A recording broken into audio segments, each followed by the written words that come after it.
Allora, direi che siamo in live, quindi bentornati su Parresia. Allora, mi vedete per la prima volta con queste cuffie, ma ho dei problemi d'audio per le casse, quindi insomma, per la prima volta vedrete questo diciamo setting diverso, ma non vi preoccupate perché risolverò. Allora, era da un po' che non facevo delle live, ma ho avuto il mio bel da fare recentemente. Ma per festeggiare un po' questo ritorno, torniamo a parlare dei miti delle battaglie di Napoleone, magari anche sfatandone qualcuno di questi miti, e ovviamente con chi, se non il nostro caro amico Marco Bognardi. Quindi ciao Marco e bentornato.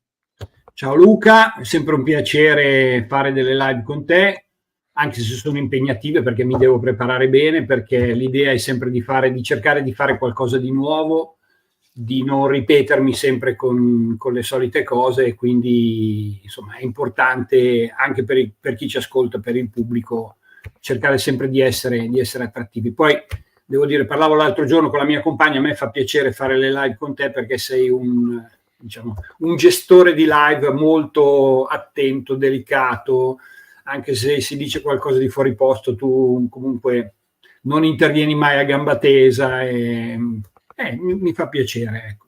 Poi spero che faccia piacere anche a chi ci ascolta, a chi ci segue, insomma, tutto qua. Bene, grazie Marco che mi hai dato del democristiano. No, non lo danno a me, lo danno a me. Io ho degli amici che mi dicono tu sei proprio un democristiano. Ho detto, vabbè. Vabbè. Così, no, vabbè. È una sottile arte, diciamo, che ho imparato in qualche anno di convegni. Allora, Marco, bisogna pur sopravvivere, giusto? Questo è ovvio e diciamo che in qualche modo sono sopravvissuto e speriamo di continuare a sopravvivere qui. Allora, detto questo, possiamo andare? Agevolo le tue slide a questo punto? Fai tu, perfetto, ottimo, Eccoci vai. qua. Benissimo, e quindi buonasera a tutti, come al solito io sono Marco Bognardi, qui vedete la chiacchierata che facciamo questa sera. Di che cosa parliamo questa sera? Le battaglie di Napoleone tra sogno e realtà. In origine l'idea era di fare tra mito e realtà, poi siccome avevo già fatto una live su Parabellum con Mirko da Napoleone tra storia e mito, ho detto ma evitiamo di usare un termine già usato che magari ci si possa confondere. Qui stasera parliamo di battaglie, cerchiamo di vedere cos'era forse la realtà di alcune battaglie rispetto al sogno. E per partire, e Luca ha usato anche lui per la locandina questa immagine di questo bellissimo dipinto di Edouard de Taille del 1888, Il sogno, da cui ho appunto tratto spunto per il termine sogno e realtà. E che cosa raffigura? Questo dipinto raffigura dei soldati del secondo impero francese, quindi 1870, durante la sfortunata per i francesi guerra franco-prussiana, che appunto sono al bivacco, stanno dormendo, e l'idea è che sognano i loro avi, probabilmente i loro nonni, le gesta dei loro nonni durante le guerre napoleoniche, che purtroppo i francesi non sono riusciti a replicare durante appunto la guerra franco-prussiana. Ma torniamo a Napoleone, e quindi, come dire, qual è la cosa che ci fa forse sognare di più della storia napoleonica, delle battaglie napoleoniche, no? Che cos'è che dà una certa qual soddisfazione, ha dato una certa qual soddisfazione ai nostri sogni da bambini. E ho trovato questa cosa curiosa e paradossale che mi fa piacere proporvi, perché penso che il fumetto è una cosa che sta un po' nell'immaginario collettivo di tutti noi, e vi faccio presente che a Alessandria, dove c'è anche il museo di Marengo, che vi invito ad andare a vedere se andate a visitare Alessandria, c'è questa mostra su Guido Crepax. Guido Crepax, per chi non lo conoscesse, credo che lo conosciate un po' tutti, è l'autore del fumetto Valentina, ma Guido Crepax era anche un esperto, un appassionato di storia militare, di Napoleone. Infatti c'è questa mostra che è stata prorogata fino al 1° aprile 2024, Crepax più Napoleone, Marengo e altre battaglie di carta, perché appunto Crepax ha fatto come dire, dei soldatini di carta, ha disegnato, ha dipinto dei soldatini di carta, perché anche lui si divertiva, si dilettava di queste cose e probabilmente, come molti di noi che fanno un po', come dire, i generali da salotto, è vero quello che diceva Erasmo da Rotterdam: chi ama la guerra forse non l'ha mai vista in faccia, perché se invece l'avesse vista in faccia non la amerebbe poi così tanto. E qui mi piace, come dire, citare, parlare di una persona che so che ogni tanto mi segue nelle live e che, come tanti, mi hanno scritto per posta elettronica, è Alberto Silvestrini. Alberto Silvestrini che cosa mi ha scritto? Mi ha scritto questa frase, io gli ho detto: ah, ma che bella cosa che mi hai scritto, e la userò in qualche live. Una battaglia che a noi suscita, dobbiamo confessarlo, un certo sinistro fascino, quasi ci ricordasse i soldatini con cui giocavamo da bambini, significava anche morte violenta, famiglie gettate nella miseria, braccia e gambe amputate, visceri sparsi nel terreno, vite stravolte per sempre. Siccome mi piaceva, ho messo insieme questa cosa con un'immagine ripresa appunto dai figurini napoleonici di Guido Crepax, che sono in mostra ad Alessandria, perché alla fine noi comunque dobbiamo ricordarci che la battaglia napoleonica, ci piacciono tanto i soldatini, a me personalmente piacciono i soldatini, la battaglia napoleonica alla fine non è un tavolo di wargame, magari qualcuno di noi si diletta, non so, adesso ti faccio una domanda, Luca, prova a guardare l'immagine in basso a destra, riconosci forse quella persona con la maglietta verde? Chi potrebbe essere secondo te? Mi sovviene un Alessandro Barbero selvaggio che esattamente in campo. Esattamente, è proprio lui. E mi fa piacere anche ricordare qui un altro amico, una persona che mi è venuta a trovarmi, l'architetto Stefano Musetta, che anch'io non lo conoscevo, mi ha scritto, che mi segue nelle live, era interessato, lui dipinge anche soldatini, mi ha portato una batteria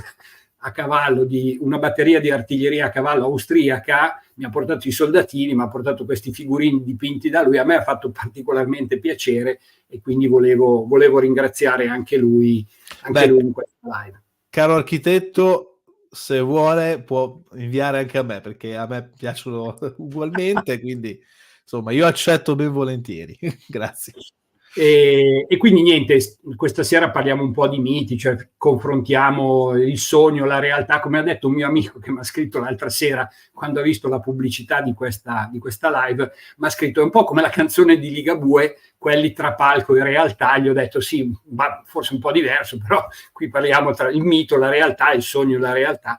E quindi, per partire, il primo punto, la prima cosa che prendiamo in considerazione è un po' sfatare quello che è il mito, l'idea sognata che possiamo tutti avere della battaglia napoleonica, e cioè la domanda che ci facciamo a questo punto è: esiste uno schema, un modo per guidare le forze sul campo di battaglia che sia tipico delle guerre napoleoniche, piuttosto che non si dice, perché come mi ha fatto notare qualcuno, piuttosto che non si dice, oppure lo schema della battaglia napoleonica rientra nello schema classico delle battaglie del periodo del Settecento, dell'Ottocento. Sono le battaglie di cui mi interesso io, di cui mi occupo io. Allora, sicuramente le battaglie napoleoniche, ahimè, purtroppo, ripetiamolo per l'ennesima volta, non sono quello che ci fa vedere Ridley Scott, cioè non sono Napoleone che va sul campo di battaglia a tirare sciabolate, non è l'artiglieria francese che spara sulle piramidi, non è una rissa tra opposte tifoserie come si vede su alcuni campi di battaglia, e non è neanche, fortunatamente, il cecchino del 95esimo Rifle inglesi con montato sopra un'ottica molto artigianale che spara a Napoleone, e come vedete nell'immagine sotto si vede il bicorno di Napoleone con un foro, e quindi l'ha mancato di poco. Ecco, forse la battaglia napoleonica non è proprio questa cosa qui. Cos'è allora? Esiste uno schema della battaglia napoleonica? Cos'è che noi possiamo indicare come idea di battaglia napoleonica? Beh, certamente mentre i due eserciti avversari si avvicinavano, ognuno dei quali era preceduto da uno schermo di truppe leggere, di fanteria, di cavalleria. I comandanti decidevano se fosse o meno opportuno ingaggiare battaglia.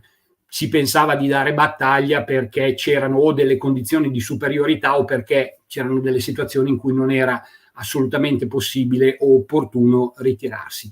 Quindi cosa avveniva? Si formava la linea di battaglia con le grandi unità, quindi i corpi, le divisioni, le brigate, che si schieravano sfruttando dei capisaldi, delle posizioni fortificate sul campo, come, non so, colline, cascine, edifici in muratura, centri abitati, ostacoli lineari, fiumi, staccionate e così via. Questo avveniva, cioè le truppe creavano questa linea di battaglia e avveniva il tutto durante la notte o nelle primissime ore prima della battaglia.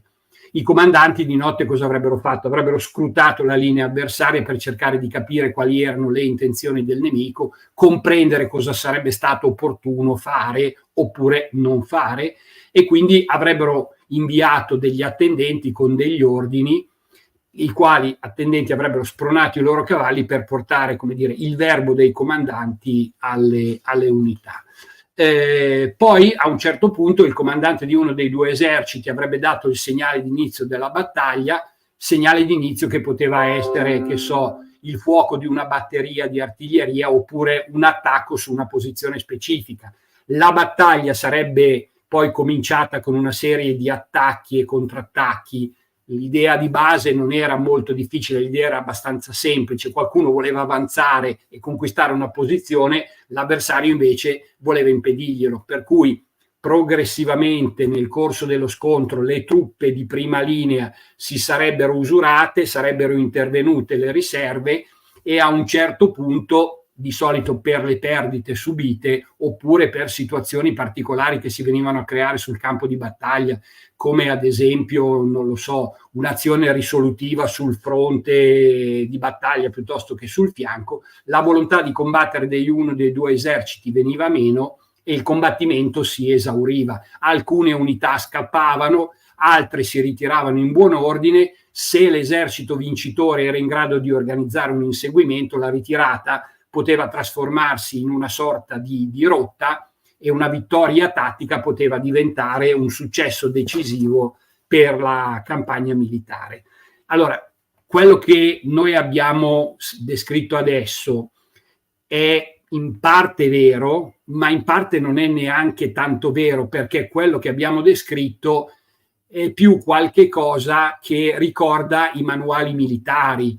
Sembra un campo di battaglia dove ci sono dei pezzi degli scacchi su una scacchiera che si muovono con grande precisione e quindi sembra più che una battaglia vera e propria, sembra un wargame. La domanda che ci possiamo fare è: ma esiste allora un sistema per condurre le battaglie che possa essere considerato vincente, cioè un sistema che aveva Napoleone per condurre le battaglie?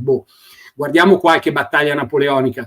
Le battaglie napoleoniche, le battaglie combattute da Napoleone, quindi preparate e combattute dal nostro generale, dall'imperatore, erano delle battaglie tipicamente offensive o controffensive. Difficilmente le battaglie napoleoniche erano puramente difensive. L'attacco veniva preparato con un massiccio fuoco di artiglieria che si sviluppava in più punti del fronte nemico. Poi spesso vi erano delle azioni diversive sul fianco della linea e qualora il nemico fosse indebolito, Napoleone avrebbe lanciato le sue riserve per infliggere il colpo finale devastante, il colpo finale che poteva essere dato da colonne di fanteria supportate da cavalleria o artiglieria a cavallo che si muovevano per forzare il fronte nemico. Una volta che la linea fosse stata sfondata, Napoleone avrebbe impiegato la sua cavalleria leggera per trasformare una ritirata disorganizzata una rotta. Messa così, come dire, è una descrizione che va un po' meglio, ma non sembra tanto diversa da quello che abbiamo detto prima, ok? Per cui la domanda che alla fine ci facciamo, ok, va bene questa descrizione, però di tanta gente che ha studiato il genio militare napoleonico, possibile che non ci sia nessuno che sia riuscito a capire quale fosse il sistema vincente di Napoleone, e a questo proposito, come dire, a questa domanda la risposta ce la dà Napoleone. Cioè Napoleone cosa diceva? Diceva: guai al generale che si presenta sul campo di battaglia con un sistema, perché presentarsi con un sistema significa rimanere ancorati, rimanere bloccati, rimanere viziati a un'idea di fondo, scusate, un'idea di fondo che può essere condizionante. Invece la situazione che si presenta è di volta in volta diversa. Intanto che stavo facendo questa presentazione mi è venuto in mente di fare un parallelo con il lavoro dell'avvocato. Il lavoro dell'avvocato che deve andare a difendere un proprio cliente in tribunale non può essere ancorato a uno schema. Ci sono dei principi di base, che sono quelli del codice, e poi su questi principi ci si muove e caso per caso si trova la migliore linea di difesa.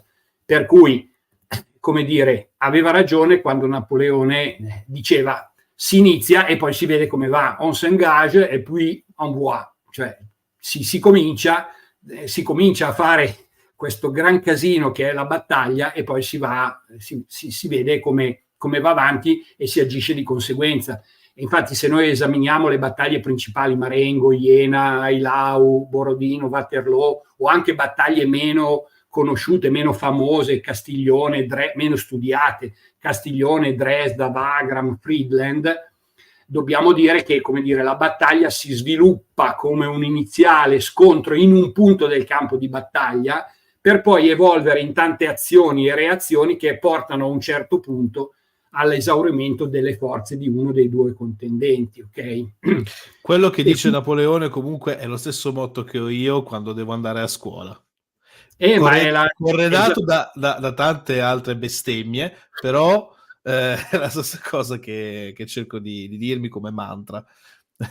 Ma anche i medici, è vero che i medici hanno i protocolli che devono seguire, ma il miglior medico non è quello che segue alla lettera il protocollo che è stato predisposto a tavolino, è quello che ha come schema il protocollo e poi dopo dentro al protocollo, per quello che è la sua capacità, la sua abilità, la sua arte, perché alla fine in tutte le professioni c'è un'arte che è quella di sapersi gestire e di saper trovare la soluzione giusta al momento giusto. Ma se noi vogliamo trovare alcuni elementi distintivi del campo di battaglia napoleonico, io direi che li ricondurrei a 3 elementi che spesso non vengono considerati e che a me piace in questa live, come dire, richiamare, ed erano gli elementi che creavano il tratto distintivo delle battaglie napoleoniche, delle battaglie ottocentesche e secondo me anche molte battaglie del periodo contemporaneo, che sono il fumo, il rumore e i problemi legati alla distanza. E adesso cerchiamo di vederli uno per uno. Prima di tutto il fumo. Allora, il fumo non è quella nebbiolina che aleggiava nelle bische clandestine stile anni 70-80 in cui c'erano i fumatori incalliti, no? Ma è immaginate un fumo molto denso, persistente, di odore e sapore acre, perché conteneva zolfo, perché conteneva dei sali e quindi aveva questo effetto diciamo, al naso e alla lingua degli esseri umani, un fumo che oscurava il sole e che limitava moltissimo la visibilità. Era, qui lo vedete nella ricostruzione, nel reenactment che è stata fatta a Waterloo in occasione del bicentenario nel 2015, era il fumo di migliaia di moschetti e di centinaia di pezzi di artiglieria. E dov'è che il fumo era più denso? Il fumo era più denso dove c'era l'azione, e il fumo era proprio nel punto in cui invece sarebbe servito ai comandanti avere contezza di quello che stava accadendo. Quindi dove era meno probabile che si riuscisse a vedere qualcosa, proprio lì era la situazione in cui c'era la maggiore quantità di fumo. La visibilità era estremamente, a causa del fumo, a causa del fumo della combustione della polvere nera, la visibilità era estremamente ridotta. Allora, scusa se ti Vai. interrompo. C'è Vincenzo Paura che dice: infatti le uniformi servivano proprio a questo, cioè far riconoscere. Io aggiungo più che altro non tanto solo le uniformi, ma anche l'importanza di chi suonava il tamburo, perché anche Sì. far capire quali erano effettivamente i vari movimenti che dovevano fare le truppe, i vari reparti per attaccare o difendere, lo si riconosceva in tutto questo marmaglia, e oltretutto senza vedere nulla a causa del fumo, proprio dal suono del ritmo che veniva dato dai tamburellieri. Dimmi poi se sbaglio. Sì, è vero. Un'altra funzione molto importante in questo senso ce l'avevano le bandiere, perché il fumo stazionava e aleggiava all'altezza, diciamo, della testa dei soldati che sparavano, e la bandiera svettava, per cui tu riuscivi a vedere un reparto rispetto a un altro e lo riconoscevi come amico o nemico, perché ci sono diversi casi durante le guerre napoleoniche di fuoco amico. Uno pensa che il fuoco amico sia solo una questione legata alla guerra contemporanea, invece ci sono dei casi registrati, per esempio a Lipsia, in cui si sparano delle unità diciamo appartenenti alla stessa fazione. Ci sono diversi casi registrati e riportati di fuoco amico. Ecco, un modo per distinguere che quelli erano i miei amici e quegli altri erano i miei nemici era, per esempio, attraverso l'identificazione delle bandiere. Sul discorso delle uniformi io sarei un po' più critico, perché l'uniforme come dire, è legata al fascino del militare, e che il militare ha sempre avuto nel Settecento e nell'Ottocento, e quindi era un po' il punto di vanto della società, e quindi vestire bene gli uomini che andavano in guerra era anche un punto di vanto per lo Stato, che come dire, aveva nelle truppe, negli eserciti, un modo per rappresentarsi sulla scena pubblica. Ecco. Allora, stavamo dicendo che la visibilità era molto ridotta, spesso a meno di 100 metri. Guardate che noi abbiamo questa idea sbagliata che sul campo di battaglia si potesse sparare a grandi distanze, ma il problema della visibilità, fino all'avvento della polvere in fumo, il problema della visibilità è fondamentale. 100 metri è tantissimo su un campo di battaglia. Oltre al fumo ci sono problemi legati alla presenza di ostacoli naturali, per cui vedere a 100 metri era già tanta roba. Con il fumo si vedeva anche a molto meno di 100 metri. Si faceva fatica a vedere il bersaglio, e leggiamo questa citazione che si riferisce alla battaglia di Austerlitz, è di un austriaco. In quel momento un micidiale fuoco di fucileria ebbe inizio, il fumo della polvere era così denso da sembrare una nebbia, tanto che non si riusciva a vedere a un solo passo di distanza. Un passo è circa 75 centimetri, poi dipende, i vari paesi avevano modi diversi di misurare il passo. Il battaglione fu completamente avvolto dal fumo, cosa che rese le operazioni molto più complesse. Anche gli ufficiali superiori, che avrebbero dovuto avere, come dire, dei punti di osservazione più vantaggiosi, avevano spesso molta difficoltà nel riuscire a capire gli eventi che si verificavano sul campo di battaglia, perché in mezzo a questo fumo molto denso non si riusciva a vedere nulla. Ad esempio, una citazione che mi piace richiamare è il fatto che alla battaglia di Borodino il vento soffiava dalle linee franco-alleate verso le posizioni russe, e quindi Napoleone non riusciva a vedere dove si stessero muovendo le proprie truppe che stavano avanzando verso il nemico. E in secondo luogo c'è il problema del rumore. Il problema del rumore è un altro di quei problemi che spesso gli storici ignorano, ma non per questo è un problema non importante per creare vie più confusione sul campo di battaglia. Anche qui leggiamo questa citazione, questo è un inglese, questo è il riferimento alla battaglia di Waterloo. I corazzieri, nelle loro scintillanti corazze ed elmi di acciaio, montati su robusti cavalli neri, galoppavano verso di me, sollevando la terra sotto di loro, mentre le trombe suonavano note selvagge tra granate e colpi di mitraglia sparati dalle alture. Intorno a me c'era un continuo frastuono di armi che si scontravano, urla di uomini e nitriti di cavalli. Il problema qual era? Il problema è che la deflagrazione della polvere nera di migliaia di moschetti, come abbiamo detto prima, di centinaia di cannoni, faceva un rumore di inferno, e quindi come conseguenza gli ufficiali urlavano per farsi sentire e gli uomini gridavano per darsi reciprocamente sostegno psicologico, che è una cosa fondamentale in un combattimento, in uno scontro in cui ne va della vita delle persone che sono coinvolte. Per cui voi immaginatevi in questa situazione, come dire, un po' da girone dantesco, si aggiungevano tutta una serie di elementi indesiderati, il fumo, il rumore, il casino, la confusione generalizzata. Anche qui, e questo spiega il motivo per cui c'è un'immagine dell'artiglieria a cavallo inglese a Waterloo, Mercer, che era un comandante di una batteria inglese a Waterloo, è un ufficiale, ci racconta che lui durante la battaglia aveva visto esplodere dei cassoni portamunizioni dell'artiglieria e si era accorto di questa cosa perché aveva visto le esplosioni, però il casino, il livello di rumore era talmente elevato che lui non era riuscito a sentire queste esplosioni. Ed è interessante questa cosa per capire il livello di rumore che poteva generare confusione sul campo di battaglia. E guardiamo anche quest'altra citazione che è presa invece dalla battaglia di Lipsia. La battaglia ebbe inizio alle 9 in punto. Il fuoco d'artiglieria era così intenso che la terra tremava. Le finestre cigolavano così forte che pensavamo si sarebbero infrante. Intorno a noi c'erano soldati russi che urlavano e correvano avanti e indietro.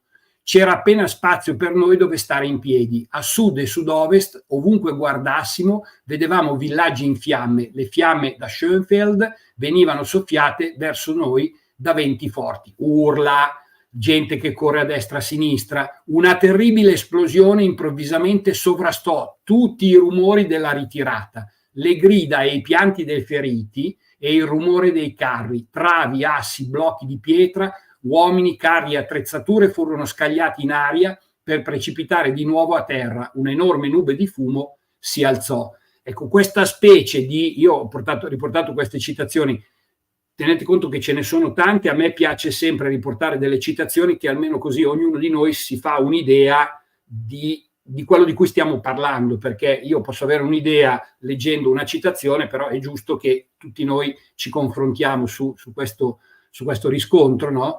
E in questa specie di, come dire, di bolgia infernale, di girone dantesco, abbiamo detto prima, tutto questo rendeva le comunicazioni tra gli ufficiali militari di truppa molto difficili, se non addirittura impossibili, e il rumore aveva degli effetti psicologici anche sugli esseri umani, perché quelle sensazioni di stordimento, di disorientamento, di estraniazione che poi noi siamo abituati a sentire e che saranno tipiche dei campi di battaglia della Prima Guerra Mondiale, dei soldati in trincea sottoposti ai bombardamenti di artiglieria, di fatto erano già presenti durante le guerre napoleoniche. Se vi interessa approfondire questa tematica, cioè l'effetto degli uomini, dei soldati sui campi di battaglia, io vi consiglio caldamente di affrontare la lettura di questo libro Man Against Fire di Marshall, che da non confondere con il generale Marshall americano. Marshall era un colonnello dell'esercito americano che ha studiato le attività dopo i combattimenti delle forze americane nel teatro europeo e ha identificato tutta una serie di fenomenologie che avvengono tipicamente sugli esseri umani in combattimento. Secondo me la cosa più curiosa e interessante è il fatto che gli esseri umani hanno molta paura a uccidere un loro simile e che gli esseri umani sul campo di battaglia devono essere impegnati a fare qualcosa. L'inattività crea un sacco di problemi e la tipica attività che gli esseri umani fanno sul campo di battaglia è quella di sparare tanto, sparare anche in aria, sparare non al nemico, quindi non sparare cercando di colpire qualcuno, ma sparare per fare qualcosa. Questo spiega, ad esempio, secondo Marshall, ma anche onestamente secondo me e secondo molti altri autori, per quale motivo per mettere a segno un colpo durante la Seconda Guerra Mondiale era necessario sparare qualcosa come tra i 20.000 e i 30.000 colpi delle armi portatili per avere un colpo a segno. Durante le guerre napoleoniche, visto che le armi erano un pochettino più difficili da usare, comunque i numeri sono simili, perché stiamo sempre parlando di numero dell'ordine del migliaio di colpi, quindi ci volevano tra i, grosso modo, 500, 1000 colpi fino, qualcuno dice 3000, 5000 colpi per metterne a segno uno. Ovviamente la statistica era molto più avanzata durante la seconda guerra mondiale che durante le guerre napoleoniche, quindi noi abbiamo questi dati per i conflitti più recenti e non invece per le guerre napoleoniche. Allora, io ti interrompo un attimo prima di passare alla distanza, perché ci sono una serie di domande anche molto interessanti, se posso, Marco. Allora, la prima viene da Simone e chiede: il fumo faceva venire sete ai soldati, e se sì, avevano una loro scorta? Sì, allora, tra l'altro sto guardando, perché ho anch'io davanti il cellulare, sto guardando anch'io la chat, perché io sono curioso. Io poi vado sempre a leggere, anche adesso rispondiamo anche a Simone, vado sempre a leggere poi i commenti alla fine della live, perché mi trovo dei commenti divertenti e dico: la prossima volta allora questa cosa è meglio che la spieghi in questo modo per non ingenerare equivoci. Poi trovo commenti divertenti, per esempio su una delle ultime live che abbiamo fatto insieme c'è uno che ha scritto: sembra proprio come il bidello della mia scuola, no? Per cui oggi ho messo una tecnica che non è proprio blu, però speriamo di non assomigliare di nuovo. Allora, la risposta è sì, il fumo faceva venire sete ai soldati, ma più che il fumo, il problema è legato al fatto che la polvere nera, cioè la carica di lancio dei moschetti piuttosto che dell'artiglieria, veniva strappata, cioè la cartuccia veniva strappata con la bocca, e siccome la polvere nera contiene il 75% di nitrato di potassio, che è un sale, di fatto facendo questa operazione un po' di sale ti rimaneva in bocca e quindi ti veniva sete, prima cosa. Seconda cosa, comunque respirare questo fumo acre in cui, e anche questo è da dire, la polvere nera lascia tantissimi residui di incombusti che quindi vanno in sospensione nell'atmosfera, tu li respiri, quindi respiri polvere di carbone. La polvere nera è fatta da carbone, zolfo e salnitro o nitrato di potassio. Il salnitro, il nitrato di potassio è un sale, il carbone è il motivo per cui le facce diventavano tutte nere, lo zolfo ha quel tipico odore acre, e quindi sì, la risposta alla tua domanda è sì. Se sì, avevano una loro scorta, immagino che tu intenda una loro scorta di acqua. Certo, avevano una scorta di acqua per bere, perché durante la battaglia veniva sete. Peraltro questa è la stessa cosa che succede ai rievocatori che fanno reenactment. Certo. Io ne conosco qualcuno e ogni tanto parlo, oppure a quelli che vanno a sparare e fanno il tiro ad avancarica, perché poi il sistema è lo stesso, usano una polvere nera moderna, ma alla fine non è molto diversa dalla polvere nera tradizionale di epoca ottocentesca, e quindi succedono le stesse cose. Ma poi io aggiungo che in passato, oltretutto, cioè il fumo, certo che era utilizzato anche per far venire sete all'esercito nemico. Un esempio era la battaglia dei Corni di Attin, se andiamo alla riconquista di Gerusalemme da parte di Saladino, dove il suo esercito cercò di bruciare delle sterpaglie secche in una zona caldissima, dove considerate solamente come si chiamano, i cavalieri o comunque l'esercito avversario cristiano, che aveva tutte queste cotte di maglia, tutta questa ferraglia che praticamente diventava rovente sotto il sole del regno all'epoca regno cristiano di Gerusalemme. E in quel caso ovviamente, se si aggiunge anche del fumo tra parentesi in una sorta di piccola gola dove fu praticamente un carnaio, a un certo punto, la sete la giocò a favore, anzi, il sì, io non sono un esperto di storia medievale, insomma, ci avresti bisogno di un medievista, no? Per cui avresti bisogno del professor Barbero. Guarda, ne conosci proprio uno tu, eh? E vabbè, comunque va bene. No, ho trovato anch'io delle cose interessanti. Per esempio c'è Vincenzo Paura che scrive: le battaglie napoleoniche erano così da sogno, perché con tutto il fumo e il rumore che c'era, o sognavi o avevi le allucinazioni. Ma questo è il problema sul campo di battaglia. Queste cose sono ben descritte da Marshall, il libro che citavo prima, che descrive lo stato d'animo delle persone in una condizione di fortissimo stress psicologico. Per esempio, dai lavori di Marshall vengono fuori delle cose interessanti che secondo me esistevano anche durante le guerre napoleoniche, perché gli esseri umani magari vivono più a lungo, si curano meglio, mangiano meglio, ma psicologicamente non è cambiato molto. Sui campi di battaglia il 75% dei soldati si piscia addosso e il 25% dei soldati se la fa sotto, perché in situazioni di forte stress avvengono queste reazioni, e la reazione è tanto più evidente e marcata quanto meno il soldato è addestrato, perché il frutto dell'addestramento è proprio quello di controllare le reazioni psicologiche. Guardate che anche qui facciamo un parallelo, secondo me interessantissimo, che è quello del medico. I medici, quando li portano in sala operatoria, i ragazzi che studiano, quando li portano in sala operatoria e fanno le prime operazioni, molta gente sviene o vomita. Questa è una reazione fisica a una situazione di forte stress. Lì non ti ammazza nessuno, però. Voi provate a immaginare andare su un campo di battaglia in cui c'è qualcuno che ti vuole fare il culo, ti vuole ammazzare, come tu possa stare in quella situazione. Se vi interessa, ho fatto per il canale Domus Orobica una live si chiama Uomini in battaglia, una cosa del genere, in cui, come dire, riprendo un po' tutte queste tematiche, se vi interessa.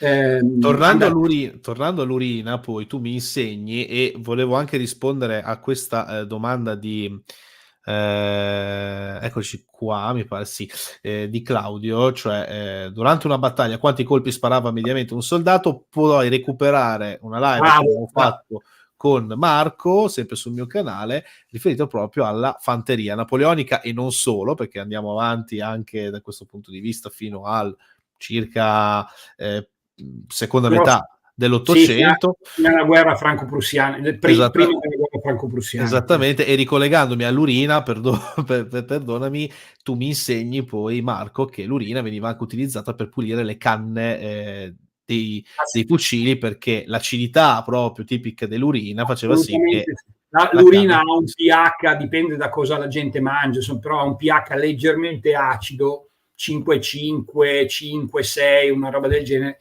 per cui riesce a sciogliere un sale come il nitrato di potassio, che rimaneva come residuo in grande quantità. Pensate che la combustione della polvere da sparo genera circa il 55% della polvere non va in combustione, e quindi produce residui, quelle che vengono chiamate le fecce, cioè il residuo della combustione. Per cui ci sono tantissimi problemi. I fucili si intasavano, dopo un po' si surriscaldavano, la polvere nera è estremamente instabile, quindi secondo me con i fucili surriscaldati in qualche caso poteva anche partire qualche colpo accidentalmente, perché la polvere si accendeva per conto suo nel momento in cui veniva messa nella canna. Quindi un conto, per rispondere velocemente anche alla domanda che ha fatto il nostro ascoltatore, un conto è sparare al poligono, per cui al poligono un soldato addestrato poteva fare anche 3 colpi al minuto col muschetto a avancarica.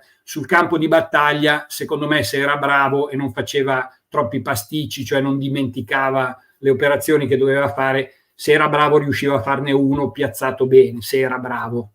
Considerando anche il fatto che poi in addestramento non è che sparassero così tanto in un anno, se non ricordo male, quindi assolutamente sì, anche questa cosa è importante.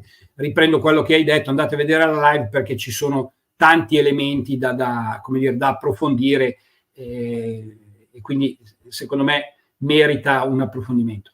Il terzo problema, qui lo vediamo, è quello della distanza. Questa è una linea inglese, no? Qual è il problema della distanza? La distanza genera confusione. Un battaglione di 500 uomini schierati in linea su 3 ranghi, gli inglesi si schieravano su 2 ranghi, ma lo standard era schierati su 3 ranghi, occupava circa 100 metri. Tenete conto che un uomo in formazione occupa più o meno 60 centimetri, quindi fate 2 conti, più vi viene quella roba.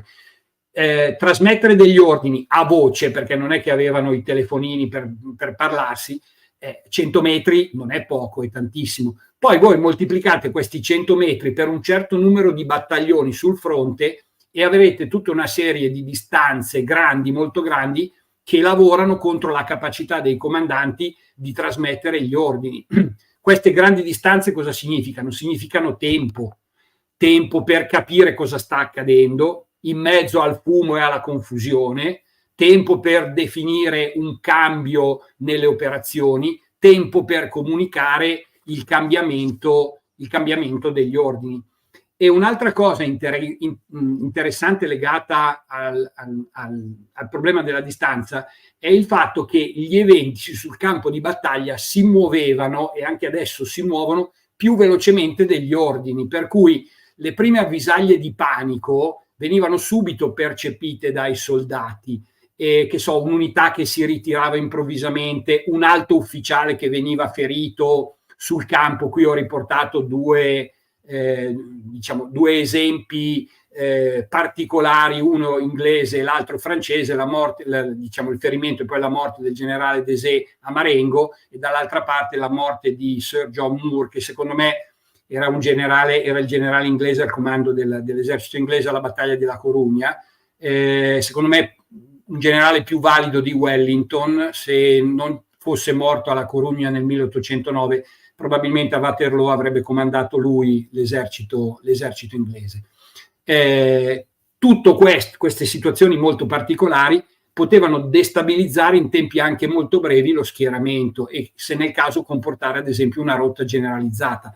Altro esempio, per esempio, è questo. Alcuni storici ritengono che la scarsa prova dell'artiglieria francese alla battaglia di Waterloo sia dipesa dalla morte all'inizio della battaglia, all'inizio dello scontro, del generale Saint-Maurice, che era il comandante dell'artiglieria della Guardia. Poi è molto mitico riferirsi al problema, che so, del fango, e quindi a degli eventi atmosferici che hanno limitato la capacità di un esercito, perché siccome contro madre natura noi non abbiamo la possibilità di fare nulla, a questo punto dobbiamo rimetterci al fatto. Invece ricondurre il problema a delle situazioni reali, delle situazioni legate a degli eventi specifici, chiama in causa le responsabilità delle persone, e quindi è più bello pensare al mito che non alla realtà.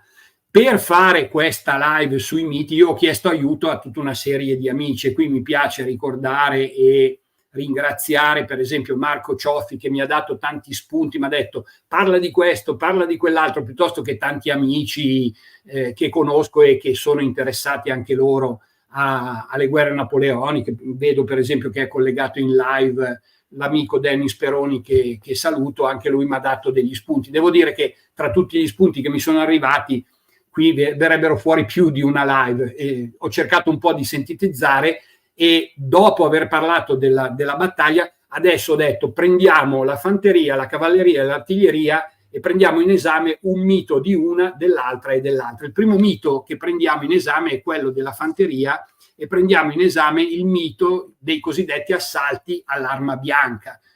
Tutti parlano delle guerre napoleoniche come delle guerre che venivano risolte con degli scontri all'arma bianca. Tra l'altro c'è tantissima documentazione iconografica che poi è sorta a metà dell'Ottocento, direi di pari passo con i nazionalismi che si sono sviluppati in Europa, per cui era abitudine delle famiglie più altolocate avere nello studio piuttosto che nel salotto un quadro che rappresentasse le virtù belliche del paese, per cui ci sono sia autori prussiani prima e poi tedeschi, ma anche autori francesi. Lo stesso Edouard de Taille, che è stato ricordato all'inizio, è un famosissimo pittore militare francese. Karl Röchling è un famosissimo pittore militare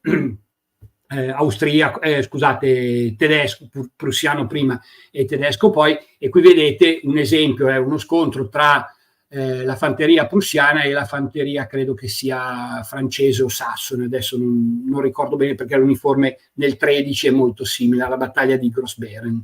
E questa cosa qui noi la ritroviamo, e la ritroviamo oltre che nelle rappresentazioni cronografiche anche in molti testi. Per esempio, questo è un testo degli anni 40 del secolo scorso, e uno dice è un po' vecchio, va bene, però riporta un'idea che è persistente e dura a morire. All'epoca di Napoleone lo svolgimento della battaglia consisteva nella preparazione col fuoco concentrato dell'artiglieria con qualche supporto da parte di truppe leggere e fuochi di moschetteria per poi andare all'assalto in colonna con la baionetta. E qui abbiamo riportato lo scontro alla baionetta tra i granatieri russi da una parte e la fanteria francese, in particolare il 14° di linea. Questa è quella situazione critica durante la battaglia in cui il 14° di linea perde l'Aquila per effetto del contrattacco russo. Sicuramente è uno scontro all'arma bianca, sicuramente non è come ce lo racconta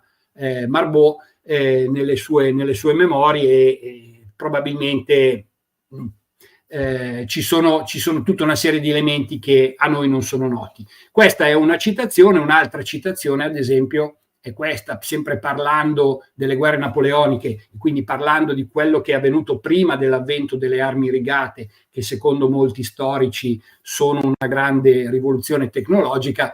C'erano le cariche alla baionetta in massa con formazioni ordinate. Qui vedete una rappresentazione di uno scontro nella penisola iberica tra inglesi e francesi a distanza ravvicinata. Qui ho riportato questa, come dire, panoplia di armi per far notare una cosa. Guardate i due moschetti, i due incrociati, i due moschetti più lunghi al centro.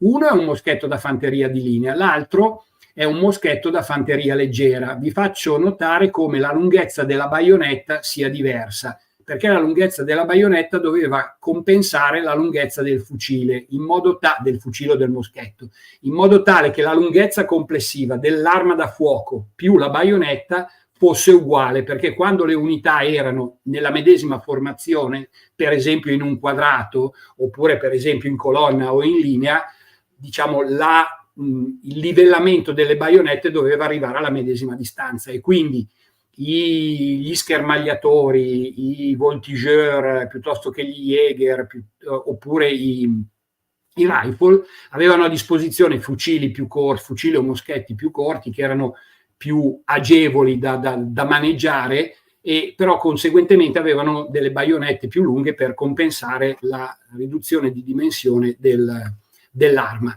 Ecco, e molti autori, perché poi c'è un po' l'idea, gli storici americani hanno questa idea che la guerra civile americana è stato il non plus ultra, è l'antesignano di tutte le guerre moderne, che è una grandissima balla.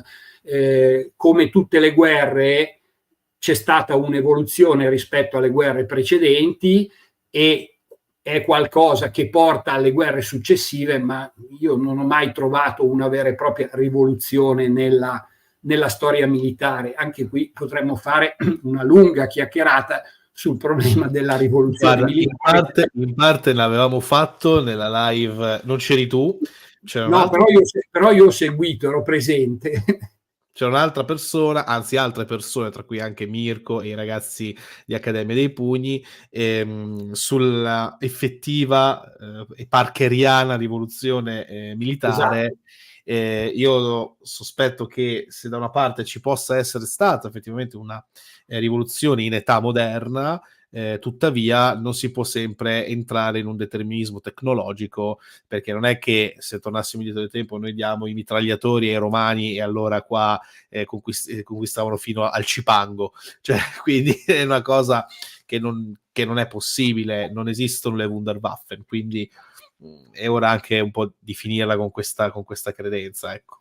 Anche perché ti posso dire, come dire, per esperienza quasi diretta, se ti danno in mano un fucile d'assalto moderno, non so, un M16, piuttosto che una RX 160, e tu spari a 100 metri di distanza, o sei capace di usare quell'arma, o se no a 100 metri non prendi niente. Cioè la gente pensa che le armi moderne siano non plus ultra della tecnologia, per cui basta puntare, tirare il grilletto e si fanno sfracelli. Ma io ogni tanto sostengo questa cosa contro l'opinione di molti. L'addestramento è fondamentale, l'addestramento è tutto. Quello che ti aiuta sono gli automatismi che hanno ingenerato gli addestramenti. Questo è vero in guerra come è vero in tantissime attività professionali e non. Questo ovviamente secondo me.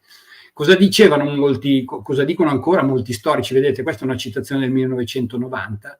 Parlando della guerra civile americana ti dicono non era più una battaglia di picche e baionette, perché quella di prima, quella delle guerre napoleoniche, era una battaglia di picche e baionette. Oppure non si trattava di combattimenti a distanze ravvicinate.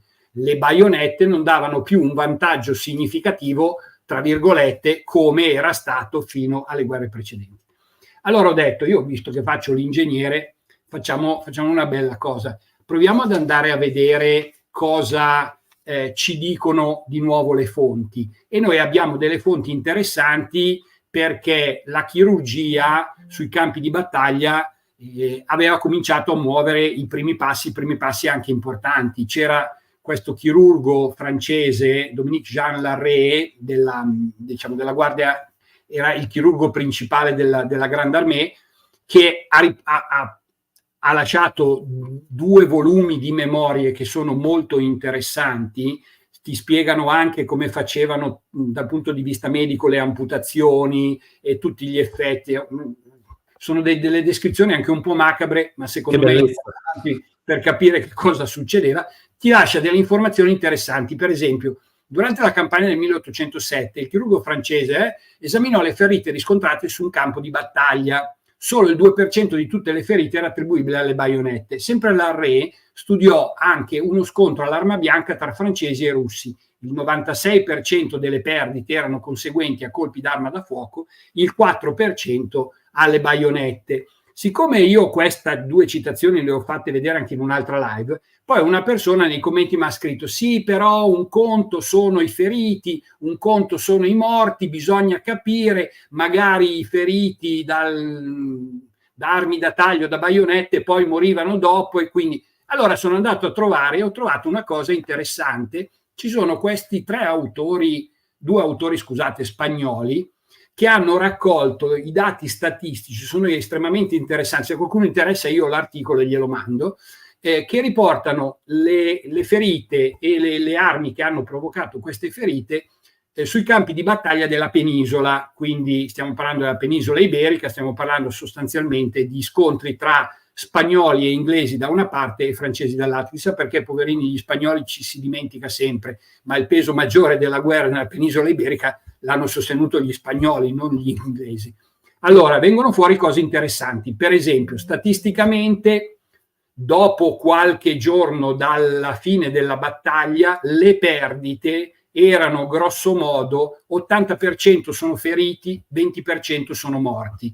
Durante la battaglia i morti sul colpo, qui non è riportato il dato perché non l'ho ritenuto interessante, ma ve lo cito, i morti sul colpo sono pochissimi, sono 1/10 o 1/20 dei colpiti. Poi molta gente che viene ferita durante le battaglie napoleoniche muore successivamente, tipicamente perché veniva curata male, perché interveniva la setticemia e la gente moriva, perché non c'erano gli antibiotici, perché non c'era la penicillina, perché non sapevano bene come fare le amputazioni e quindi morivano. Ma la cosa interessante sono le percentuali suddivise per le tipologie di armi che avevano provocato il ferimento da un lato e la morte dall'altro. Allora, 76,5 ferimenti per armi portatili, 77 i morti per armi portatili, 5% artiglieria come feriti, 19% artiglieria, 11,5 feriti armi bianche, 3,5 morti armi bianche. Poi ci sono le altre cause.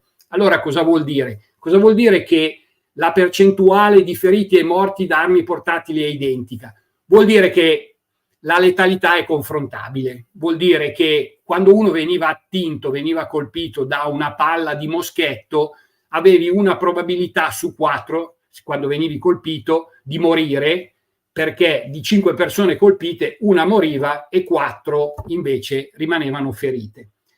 Invece è interessante il dato relativo all'artiglieria, perché il fatto che la percentuale dei morti sia molto più grande vuol dire che se noi poniamo pari a 1 la letalità delle armi portatili, l'artiglieria è 3-4 volte più letale, vuol dire che quando ti colpisce un colpo di artiglieria è molto più facile che ci resti secco. Percentualmente ne vengono colpiti molto meno, perché percentualmente, vedete, il 75-77% sono colpiti da armi portatili, ma quelli colpiti dall'artiglieria era molto più facile che morissero. Questa è la prima cosa che mi sembrava interessante. E la seconda cosa che mi sembrava interessante è che invece le armi bianche, e se ci pensate è intuitivo, sono invece 3-4 volte meno letali, cioè c'erano molti più ferimenti da armi bianche rispetto alle morti per armi bianche. Quindi alla fine qual è la verità? La verità è che le armi individuali che facevano danno sono le palle di moschetto, non sono le baionette, non sono le sciabole, non sono le spade che avevano gli ufficiali. Per cui cosa concludiamo? Concludiamo dicendo che pur con tutti i limiti, alla fine è proprio l'addestramento delle unità e la capacità di sviluppare una potenza di fuoco che faceva la differenza sul campo di battaglia. Alla fine, se uno vuole leggere cosa succedeva in uno scontro, secondo me rende bene questa citazione. Io vidi alcuni dei battaglioni che avevo riorganizzato fermarsi e iniziare un fuoco individuale che non avrebbe potuto continuare a lungo. Andai lì riuscendo solo a intravedere tra le nuvole di fumo, le vampate, il luccichio delle baionette e la cima dei berrettoni di granatieri. Pensate al concetto del fumo di cui abbiamo parlato prima e del rumore. Tuttavia non eravamo così lontani dal nemico, forse 60 passi per 75 centimetri, sono 45 metri. Ci divideva una scarpata che però non era visibile. Io entrai nei ranghi che non erano né serrati né allineati, un casino, alzando con le mani i moschetti dei soldati per indurli a cessare il fuoco e avanzare, perché il soldato impegnato deve fare qualcosa, e questi stavano sparando a casaccio. Ero a cavallo seguito da una dozzina di attendenti, nessuno di noi fu ferito né ebbe occasione di osservare alcun caduto tra i fanti. Vuol dire, ed è vero, che il moschetto non erano così precise queste armi, e soprattutto non erano precise perché il soldato sparava ma senza colpire, senza mirare, solo per creare confusione, per essere coinvolto nell'attività che veniva svolta durante l'operazione bellica, ma mediamente in questa confusione i reparti si fermavano a una certa distanza e cominciavano a spararsi, producendo degli effetti in vero molto limitati, e infatti trovate tantissime descrizioni come questo. Poi cosa succedeva? Ben fatto, a fatica la nostra linea si mosse, a fatica, cioè questi qui stavano facendo delle cose, ho detto piantatela di sparare, avanziamo. Per avanzare, quando gli austriaci, inconsapevoli dell'ostacolo che ci separava, si ritirarono, cioè era quello che succedeva normalmente, uno avanza se ha la forza morale, psicologica, l'addestramento per muovere in avanti, e l'avversario non sta lì ad aspettarti a scambiare colpi di baionetta, si ritira prima che tu arrivi al contatto. Ok? E passiamo, come dire, a un altro mito, il cosiddetto mito delle cariche di cavalleria. Se poi uno guarda delle rappresentazioni, che so, il Signore degli Anelli con questi che caricano giù dalla collina, piuttosto che guardi il film Waterloo, che ha ripreso questa indubbiamente bellissima immagine così si chiama Lady Butler, questa pittrice inglese, Elizabeth Thompson, dell'Ottocento, che rappresenta la carica degli Scots Greys, il titolo è Scotland Forever, la carica degli Scots Greys a Waterloo. Qui sembra che la carica sia fantastica, ci sono, come dire, i cavalli che volano, no? Ma questa cosa qui è una rappresentazione tipica, no? Tutti lanciati a briglia sciolta, vedete, a sinistra una tavola dell'amico Giuseppe Rava, che mi piace sempre ricordare e salutare, che è uno dei migliori illustratori italiani di argomento militare, e dall'altra parte di nuovo il nostro Edouard Detail, pittore militare, che rappresenta qui la carica del quarto Usseri alla battaglia di Friedland, no? Questo altro esempio, qui addirittura è uno scontro tra cavalleria pesante, da una parte sono corazzieri francesi, dall'altra è cavalleria della Guardia Imperiale russa, e sembra che volino addirittura. Guardate i cavalli, guardate la posa dei cavalli, sembra, ecco. L'idea che si ha delle cariche di cavalleria dalle rappresentazioni come dire, pittoriche piuttosto che cinematografiche è totalmente fuorviante. Non succedevano queste cose qui, perché quando si effettuava una carica i tempi e le andature erano prestabilite e sono quelle indicate qui così. La cosa prioritaria in una carica era mantenere la formazione. Per questo motivo era spesso preferibile, e la cavalleria francese era una delle cavallerie che funzionava meglio sui campi di battaglia, perché era una delle più addestrate a operare come gruppo, non tanto come cavaliere individuale, ma come gruppo, preferiva caricare in colonna e non caricare in linea. Ho visto che hai fatto girare una citazione. Sì, perché è evidente che Passione Esatto. Napoleonica ha seguito la live che avevamo dedicato alla cavalleria napoleonica. Esattamente. Per cui vedete qui, praticamente per fare una carica, la carica veniva dichiarata da 800.000 metri di distanza, da circa 1 chilometro di distanza, 800 metri. I 2/3 del percorso venivano fatti al trotto, perché sennò il cavallo quando arrivava si spompava, e questo era un problema. Poi si accelerava al piccolo galoppo e a volte si andava poi a un galoppo vero e proprio, e solo in alcune circostanze forse andavano a briglia sciolta proprio negli ultimi metri. Ecco. Tenete conto di questa cosa, perché è fondamentale, uno deve avere bene chiaro in testa che cosa voleva dire operare con la cavalleria. In più ci sarebbe da dire un'altra cosa: la cavalleria come unità era molto costosa, cioè addestrare, formare, equipaggiare un reparto di cavalleria era una cosa costava molto, appunto, rispetto a un reparto di fanteria oppure rispetto a una batteria di artiglieria. Insomma, sprecare un reparto così importante come un reparto di cavalleria non era il caso. Aggiungo un'ultimissima cosa a riguardo, a dimostrazione dell'ultima cosa che hai detto. In effetti anche solamente i costi del cibo del cavallo e il mantenimento avevano un certo peso, come anche l'equipaggiamento. Ad esempio vediamo gli ussari con il loro vestiario, un vestiario molto particolare, perché veniva costituito apposta per evitare di ferirsi troppo, non dico non ferirsi, ma ferirsi troppo nei combattimenti corpo a corpo o con spada alla mano. Questo aveva comunque un peso da un punto di vista monetario. Sì. Allora, io ricordo una presentazione che ha fatto un amico durante un convegno napoleonico, in cui parlava dell'abbigliamento proprio dal punto di vista del tessuto per riparare dai colpi delle armi da taglio. Siccome la cavalleria operava con armi da taglio, sciabole e spade, i punti che venivano maggiormente colpiti erano la testa, il motivo per cui i dragoni e i corazzieri avevano l'elmo, piuttosto che, io continuo a dire piuttosto che, oppure gli ussari, che avevano le treccine. Fino a un certo anno, durante le guerre napoleoniche, c'era questa mania di avere le treccine, perché riparavano anche le orecchie. Oltre allo shako che veniva indossato, c'erano le treccine che riparavano l'orecchio. Anche la bandoliera, questi tessuti molto... Non so se avete mai preso in mano un uniforme dell'epoca napoleonica. Il tessuto non è un tessuto leggero come i nostri. Cioè, noi adesso preferiamo avere addosso tessuti leggeri che tengono caldo, ma tessuti leggeri. All'epoca erano tessuti di lana molto, molto grezza, quindi erano abiti molto spessi. Il pastrano, il cappotto che si mettevano li proteggeva dal freddo, ma li proteggeva anche dai colpi che potevano derivare da un'azione all'arma bianca. Ecco. Sono tanti aspetti, secondo me, interessanti, curiosi. Ecco.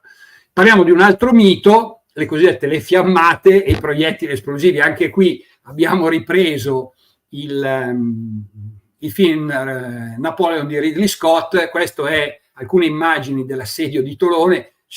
Questo è bellissimo, in tutti i film ci sono le fiammate, le vampate, come dice il mio amico Danilo Coppe. Tra l'altro questa cosa qui l'ho raccontata anche oggi ai miei studenti, perché oggi ai miei studenti ho spiegato la differenza tra uno scoppio e un'esplosione, che sono due cose diverse. Gli ho detto: guardate, non prendete a modello i film, perché per fare quelle cose lì che state vedendo in questa immagine come dice il mio amico appunto Danilo Coppe, che è secondo me il più importante esplosivista che abbiamo in Italia e che è la persona che ha fatto crollare le parti restanti del ponte di Genova dopo che era avvenuto l'incidente, appunto ha fatto esplodere e crollare il ponte per poterlo ricostruire. Lui dice sempre: per fare quelle robe lì ci vuole una tanica di benzina e un raudo, perché la verità è che per avere quelle fiammate voi dovete avere un liquido combustibile come la benzina, ad esempio, e quindi questo non è assolutamente rappresentativo di quello che succedeva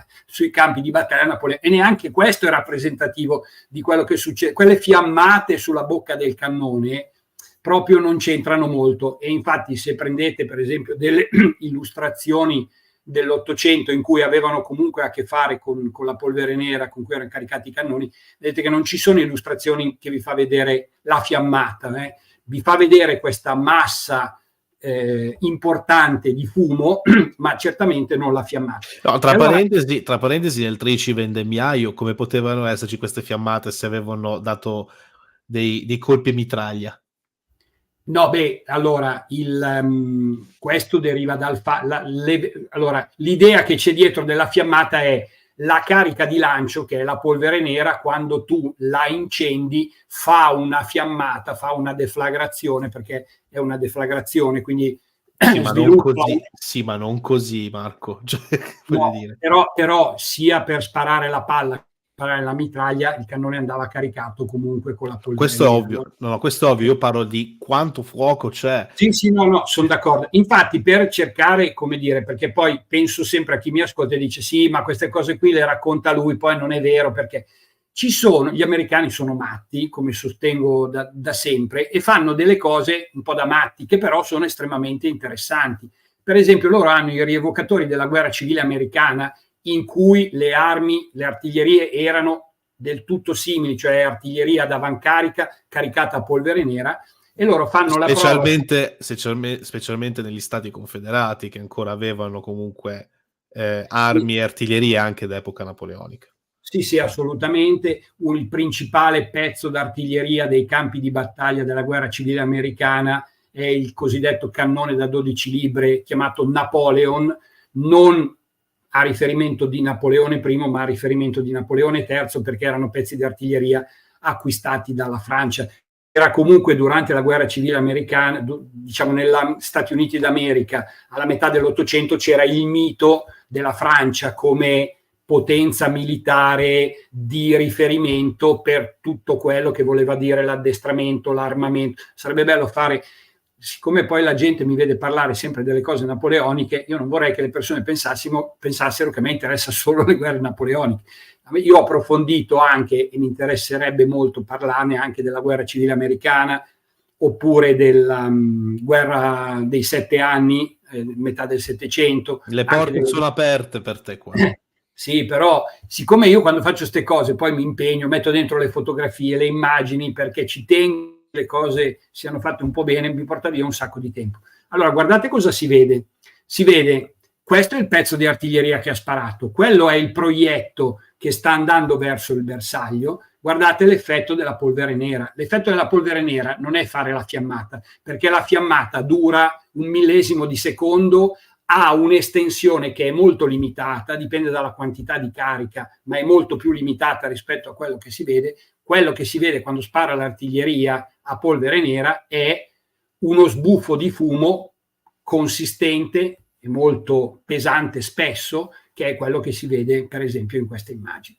Per cui questa cosa ci tenevo a farla vedere, perché mi sembra, come dire, rilevante e significativa. Sul campo di battaglia, anche qui richiamo la live che abbiamo fatto insieme sull'artiglieria napoleonica, richiamo un concetto che là non avevamo affrontato. Le tipologie di proietti dell'artiglieria napoleonica erano 3: la palla piena, il cartoccio a mitraglia e la granata. La palla piena non esplode, il cartoccio a mitraglia non esplode, perché c'è anche il problema nelle rappresentazioni cinematografiche, non so se ci avete mai fatto caso, che quando arriva il colpo esplode, fiamme da tutte le parti.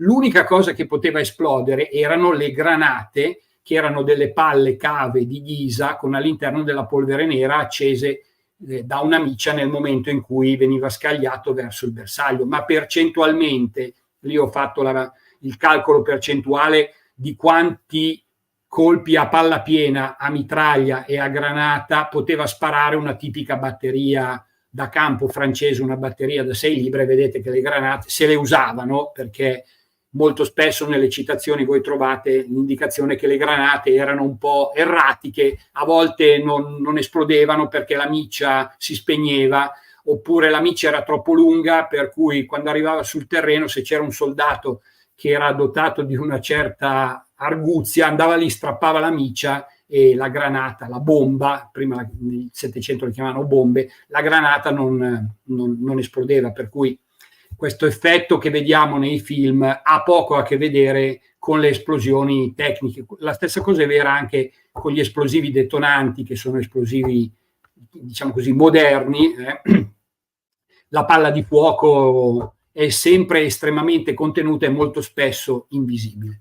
E qui, come dire, abbiamo finito questa cosa qui, abbiamo finito i miti dell'artiglieria, fanteria, cavalleria. Ho detto, prendiamo qualche mito sulle guerre. Chi ha sostenuto il peso principale delle guerre napoleoniche? Se tu parli con qualsiasi persona ti dice, il peso principale delle guerre napoleoniche l'hanno sostenuto gli inglesi, perché tutti si ricordano di Waterloo, perché noi siamo invasi dalla storiografia anglosassone. Adesso poi bisogna parlare tutti in inglese, quindi tutti sappiamo leggere più o meno, bisogna sapere leggere l'inglese. La storiografia inglese esalta gli inglesi e sicuramente l'Inghilterra, la Gran Bretagna, il Regno Unito, dal punto di vista economico e finanziario ha sostenuto pesantemente le guerre napoleoniche, ma chi ha sostenuto veramente il peso sul campo di battaglia delle guerre napoleoniche è stato l'impero austriaco, è stato l'esercito austriaco. Qui mi piace riportare dei dati sulla popolazione all'epoca all'inizio dell'Ottocento, la distribuzione della popolazione, diciamo così, in Europa. Si vede che le due regioni più popolose erano la Russia e la Francia, che avevano un esercito che aveva dimensioni confrontabili.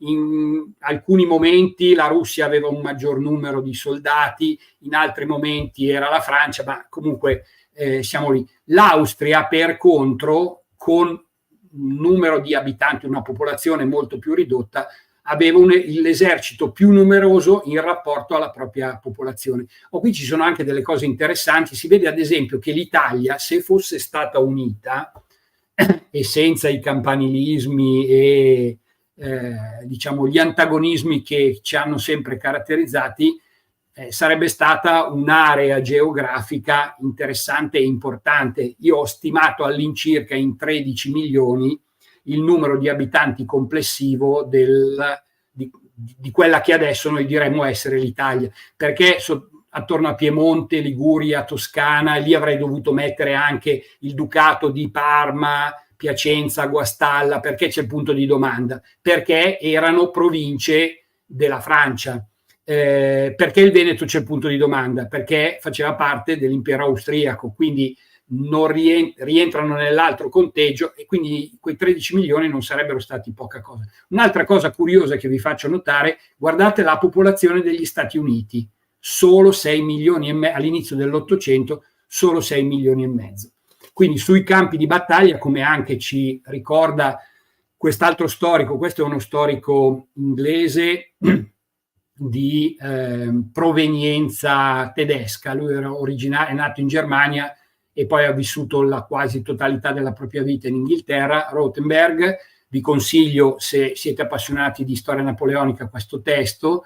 Lui scrive: l'esercito austriaco sopportò gran parte del peso della guerra terrestre, anche se ripetutamente sconfitto si rialzò sempre. E un'altra considerazione interessante che fa è questa: durante le guerre napoleoniche l'Austria fu il più implacabile dei nemici continentali di Napoleone, perché è quella che temporalmente è stata in guerra con la Francia per il maggior numero di mesi. Se voi fate il conto delle varie campagne napoleoniche, l'Austria c'è sempre di mezzo, tranne forse la campagna del 6 e del 7, che è la campagna in cui l'Austria era stata sconfitta nel 1805 alla battaglia di Austerlitz, nel 6 e nel 7 c'erano dei rimasugli dell'esercito prussiano e soprattutto c'era in campo la Russia. Peraltro l'Austria è sempre stata coinvolta nella prima campagna d'Italia, nella seconda campagna d'Italia, anche quando Napoleone era in Egitto e Siria, quindi nel 98-99 c'è stata una campagna in Italia settentrionale e era di nuovo coinvolta l'Austria. La campagna del 5, la campagna del 9, che era la campagna d'Austria. L'Austria sarà presente anche nella campagna del 12 dalla parte di Napoleone, perché ci sarà un corpo, lo vedremo fra un attimo, austriaco nella Grande Armée di Napoleone. L'Austria è sempre stata coinvolta e ha sopportato un peso veramente importante durante tutte le guerre napoleoniche. E poi l'altra cosa che ho detto, vabbè, facciamo anche un'ultima cosa, insomma. Anche qui c'è un po' da dire, vediamo quando finiamo. Prendiamo un po' le battaglie e cerchiamo di scardinare qualche mito della battaglia, no? Prendiamo la battaglia più iconica, che è la battaglia di Austerlitz. Anche qui, se volete approfondirla, c'è questo bellissimo libro di Robert Goetz, 1805 Austerlitz. Lui, se ho capito bene, ha la compagna, la moglie, che è di origine slava, credo russa, quindi ha avuto accesso a tutti i documenti, a tutte le fonti russe, e questo libro è uno dei libri, a mio modo di vedere, su Austerlitz tra i più interessanti. Per sintetizzare, questo è il campo di battaglia di Austerlitz, questo la mattina con lo schieramento, vedete le frecce rosse sono i movimenti delle truppe austro-russe. Guardate nella parte bassa della cartina al centro, vedete che dietro le frecce rosse ci sono dei laghetti, Satschan, Monitz, vedete quei laghetti lì così. Perché ve li faccio notare? Perché alla fine della battaglia, come vedete sempre dal movimento delle frecce, le frecce blu rappresentano la Grande Armée francese, le frecce rosse l'esercito austro-russo. La ritirata dell'esercito austro-russo avviene passando attraverso questi laghetti che stavano sul retro del fronte dell'esercito austro-russo. Allora, la cosa interessante è che questa cosa è passata nel mito, perché il 30° bollettino della Grande Armée, Napoleone scrive: si vedeva uno spettacolo orribile, simile a quello visto ad Abukir, 20.000 uomini gettarsi in acqua e annegare nei laghi. Quindi l'idea è: c'è stata la ritirata, questi si sono ritirati attraverso i cosiddetti laghi ghiacciati e sono affogati nell'acqua. Tant'è che, ad esempio, noi abbiamo Marbot, citato prima, personaggio le cui memorie vanno prese con il beneficio dell'inventario, che scrive: alla fine della giornata i russi erano tutti mescolati in una fuga disordinata e ognuno cercava di salvarsi. Alcuni correvano precipitosamente verso le paludi che circondavano gli stagni, altri speravano di fuggire attraverso la strada rialzata che giaceva tra i due stagni. La nostra cavalleria li caricò, uccidendone e mutilandone molti. Infine un gran numero di russi cercò di passare sopra il ghiaccio, che era molto spesso. Circa 5-6 mila uomini avevano raggiunto il centro dello stagno di Satschan. Napoleone ordinò all'artiglieria della guardia di sparare sul ghiaccio, facendolo rompere in diversi punti. Si sentì un enorme scricchiolio e l'acqua lentamente salì attraverso le crepe, coprendo il ghiaccio. Vedemmo migliaia di russi con i loro cavalli, cannoni, carri sprofondare e scomparire sotto il ghiaccio. Era una vista impressionante e terrificante, e non dimenticherò mai in un istante la superficie del lago fu ricoperta da uomini e cavalli che nuotavano per... Quindi una scena apocalittica, no? E questa scena apocalittica è stata anche ripresa da alcune illustrazioni dell'Ottocento. Félicien de Mirbach, anche questo è un illustratore interessante, se volete approfondire andate a cercare un po' di suoi dipinti su internet. E da Scott. Esattamente. Da Scott, che se voi andate a vedere il film Napoleon c'è questa scena balorda, posso dire balorda. È un po' balorda. Non c'entra niente. Allora, una fonte francese, coeva del periodo, questo il barone di Comot, era presente alla battaglia di Austerlitz, scrive: Il bollettino dice che questo stagno ha inghiottito migliaia di loro, i russi. Ero abbastanza vicino da vedere cos'è successo lì. L'esercito russo ha aggirato lo stagno e lo ha posto tra loro e la nostra cavalleria, che avrebbe potuto molestarli. Anche se alcuni gruppi di soldati russi potrebbero essersi bagnati i piedi, non annegarono. I pochi cadaveri di uomini e cavalli che ho visto lì erano stati uccisi dal fuoco delle armi, erano sulla riva e persino più vicini a noi. Direi infatti che non sono stati 2000 uomini a perire, ma meno di 200, mentre senza questo ostacolo, cioè se non ci fossero stati gli stagni, la colonna sarebbe stata schiacciata. Quindi questo ci dice, guarda, sta roba qui è un bollettino, mentire come un bollettino direi che è un modo di dire che è passato negli annali, perché i bollettini della Grande Armée non sono certamente la fonte più affidabile. Ma c'è anche di più. C'è un tizio inglese che ha approfondito all'inizio del Novecento questo problema e ha trovato questa cosa.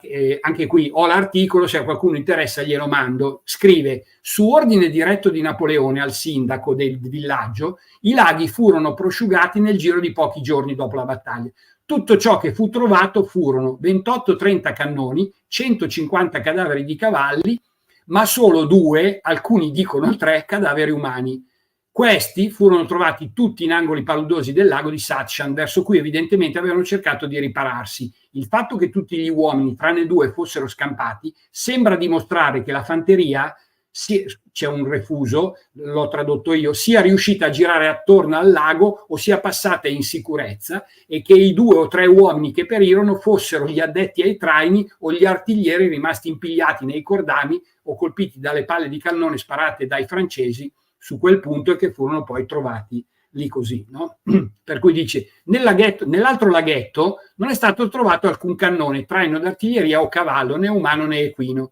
I 2 laghetti sono stati prosciugati da tempo, per cui se andate a vedere il campo di battaglia, una cosa che dice sempre il mio amico Giovanni Cerino Badone, che saluto anche lui, dice: se volete capire le battaglie andate a visitare il campo di battaglia, perché ci si rende conto molto di più visitando un campo di battaglia che guardando una cartina, perché la mappa, la cartina non è il territorio.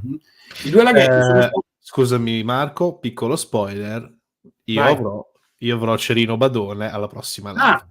Quindi... già, è vero, sì, me l'ha anche detto, me l'ha scritto qualche settimana fa. Di che cosa parlate di bello? Probabilmente torneremo a parlare di guerra in età moderna e approfondiremo dei temi che magari non sono stati trattati la scorsa volta.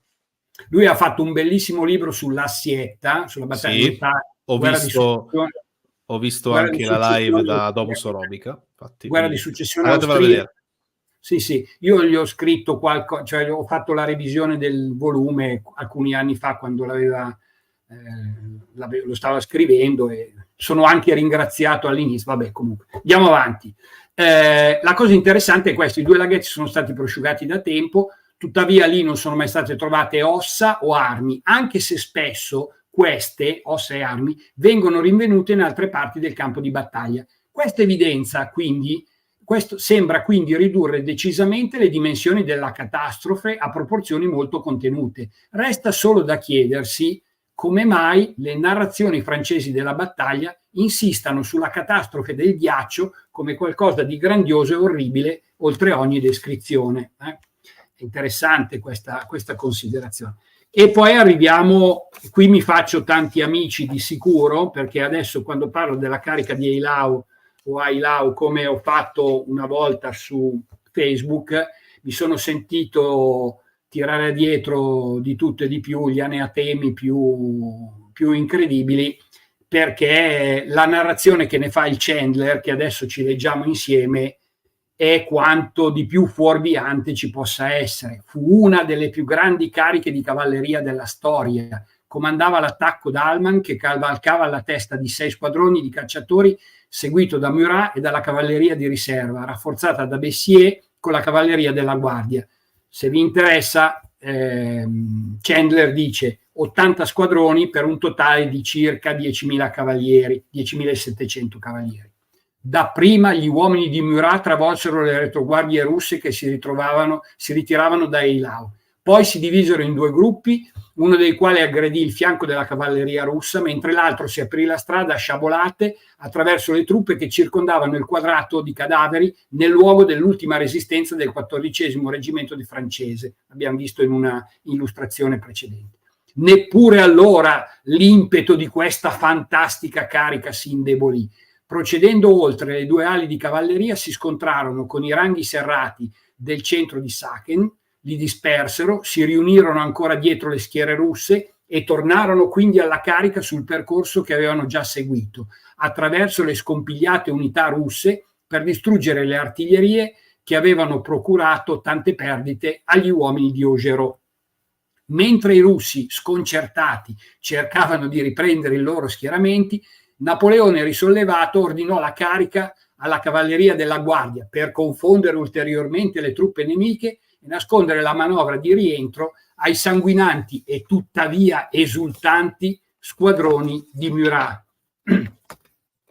E teste alte per Dio, urlò ai suoi uomini il colonnello Lepic dei granatieri a cavallo della guardia, perché mentre attendevano il loro turno, talvolta si piegavano per evitare qualche raffica di proiettile. Quelle sono pallottole, non merda, dietro ai grandi stivali, perché i granatieri a cavallo venivano chiamati grandi stivali, caricavano 6 squadroni di mamelucchi e di cacciatori a cavallo della guardia. Allora, a me, se c'è un motivo per cui le narrazioni storiche fatte così non mi piacciono, è perché sembrano un'epica cavalleresca. Non è Chandler è interessantissimo come testo, tra l'altro è un testo completo perché guarda nel suo insieme tutte le guerre napoleoniche, però quando scade in queste descrizioni, io personalmente, probabilmente contrariamente alla maggior parte dei lettori italiani che invece amano l'epica cavalleresca, io non lo amo particolarmente. La stessa cosa vale per l'Uraghi e per la storia della guerra civile americana. Salutiamo Mirko, che ho visto che è comparso anche lui.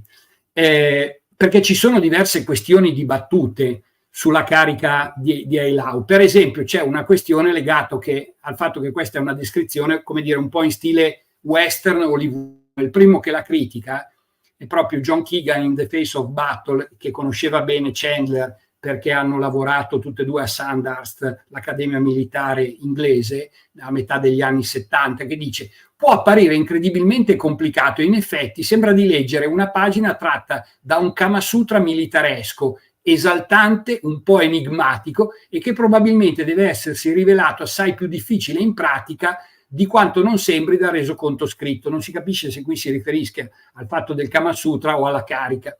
E a rafforzare i dubbi del lettore in merito alla possibilità che tutto sia andato proprio così liscio, stanno i problemi connessi alla presenza dei russi e che non possono essere sollevati.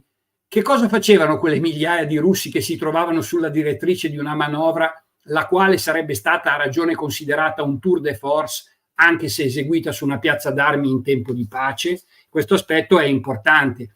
E ci sono, per esempio, delle altre questioni. Un'altra questione importante è quella sui numeri.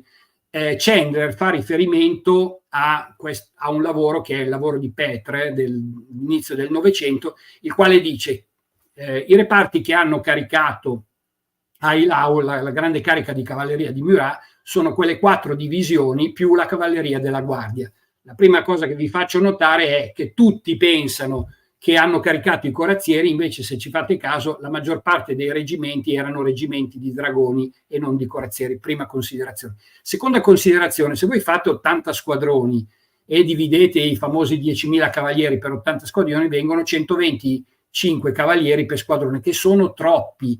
Mediamente l'esercito francese in campagna aveva grosso modo 80, massimo 100 uomini per squadrone.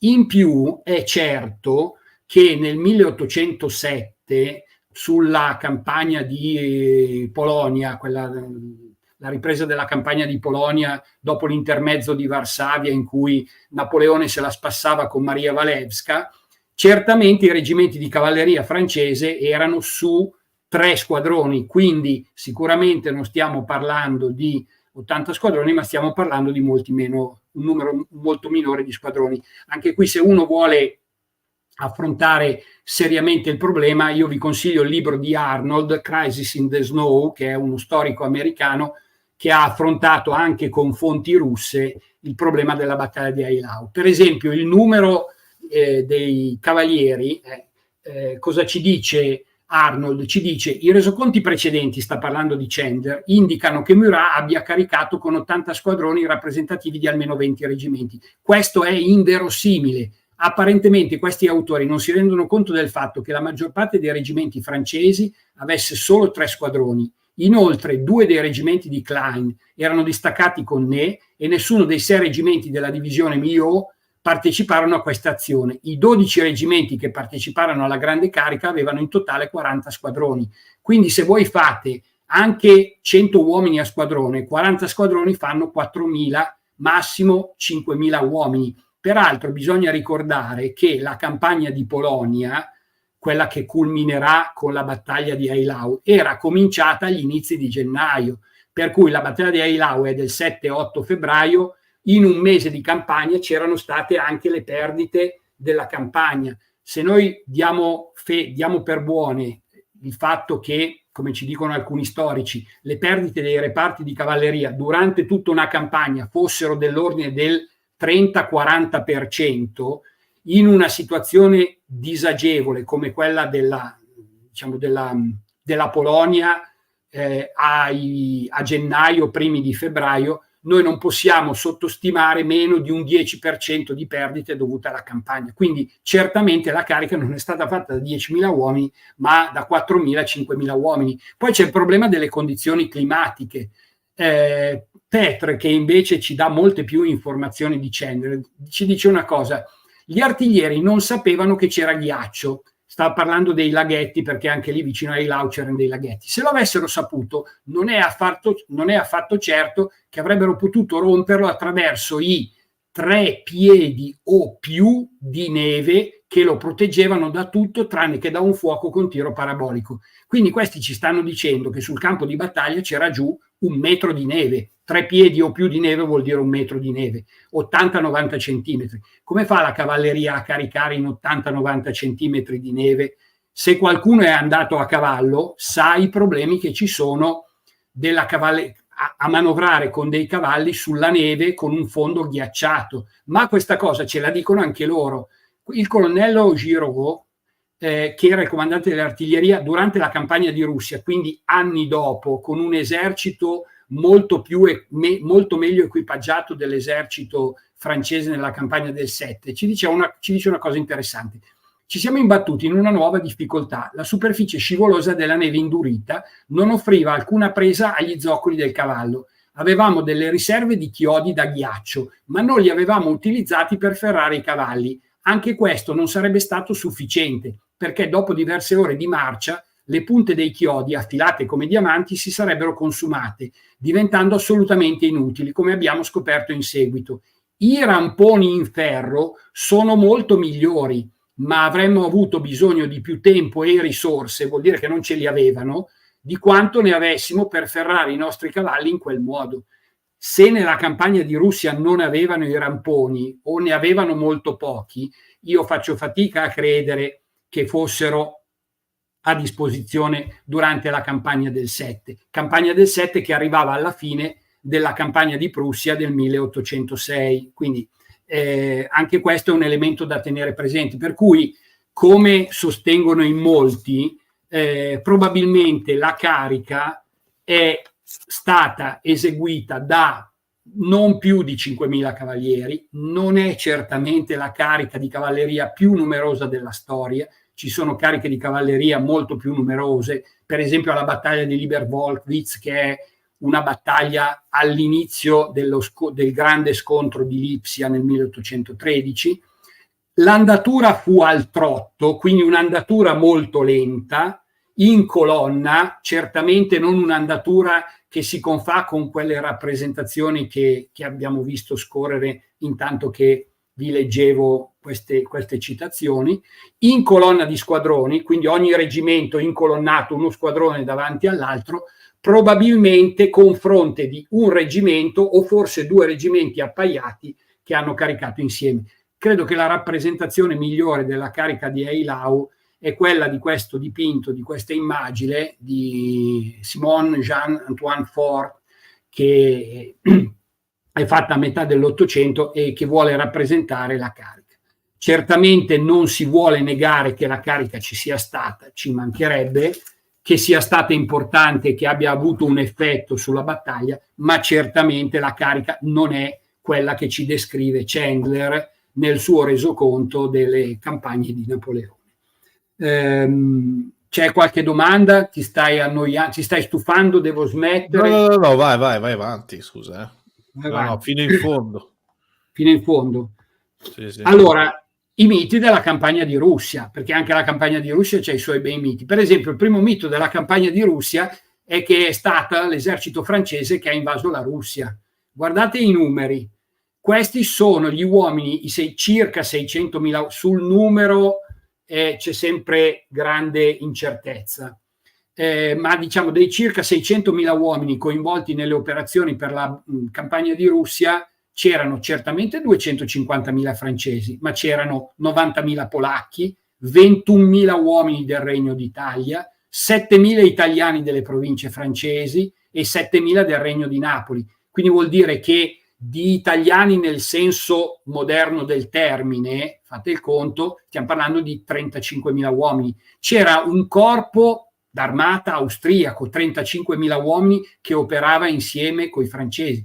C'era un corpo prussiano, 25.000 uomini prussiani. C'era un corpo bavarese, 25.000 bavaresi. Guardate quanti uomini di provenienza tedesca, di lingua tedesca. C'era un corpo sassone, un corpo westfaliano, c'erano gli olandesi, c'era il Württemberg, i belgi, c'erano degli svizzeri, oltre a tanti reparti di minore entità, di minore importanza, per esempio dalla Spagna, dal Berg, dal Baden, dal Mecklenburg, dalla Dalmazia, le regioni dell'ex Jugoslavia. C'era anche dei reparti dal Portogallo. Quindi di questi 600.000 uomini certamente non erano tutti francesi, quindi la campagna di Russia ogni tanto si sente i francesi sono andati in Russia, è un po', a mio modo di vedere, fuorviante e sminuente per tutti gli uomini che ci hanno lasciato la pelle in questa campagna, perché come avremo modo di vedere fra un attimo, di 100 uomini che sono andati sul territorio russo ne sono tornati 2,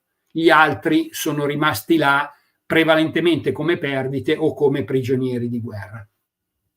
Il fatto che fossero andati, che ci fosse un corpo austriaco, ad esempio, la migliore dimostrazione è che c'è stata una battaglia, la battaglia di Gorodechno, tra l'esercito russo e un reparto, un corpo austro-sassone, austriaci e sassoni, al comando di Schwarzenberg, che sarà poi il comandante di tutte le truppe austriache nel 1813 e 14 contro Napoleone, che comandava qualcosa come 40.000 uomini, e quelle sono le perdite. C'è stato uno scontro, molta gente non lo sa, ma c'è stato uno scontro tra i russi. Uno pensa che gli russi e gli austriaci, russi e austriaci, siano sempre stati alleati, e invece non fu così.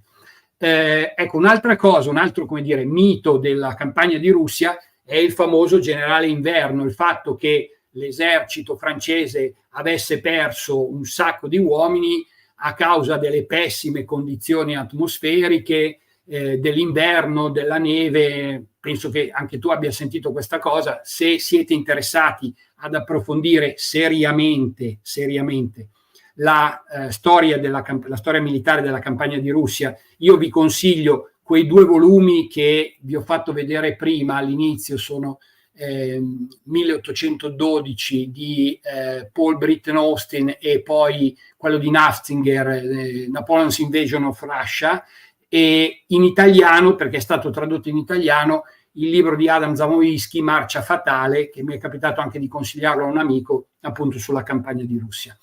Allora, leggiamo come sono andate veramente le perdite.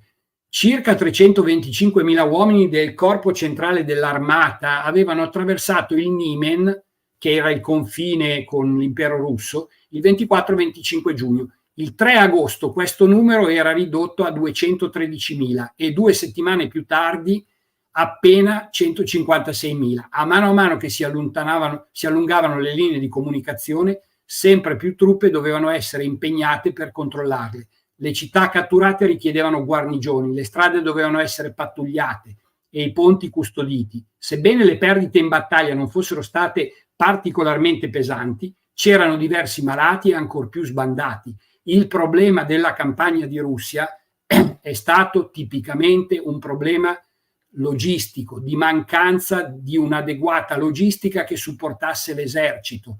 È una soluzione di comodo incolpare le condizioni atmosferiche, perché se uno poi va a guardare le perdite si rende ben conto di questa cosa.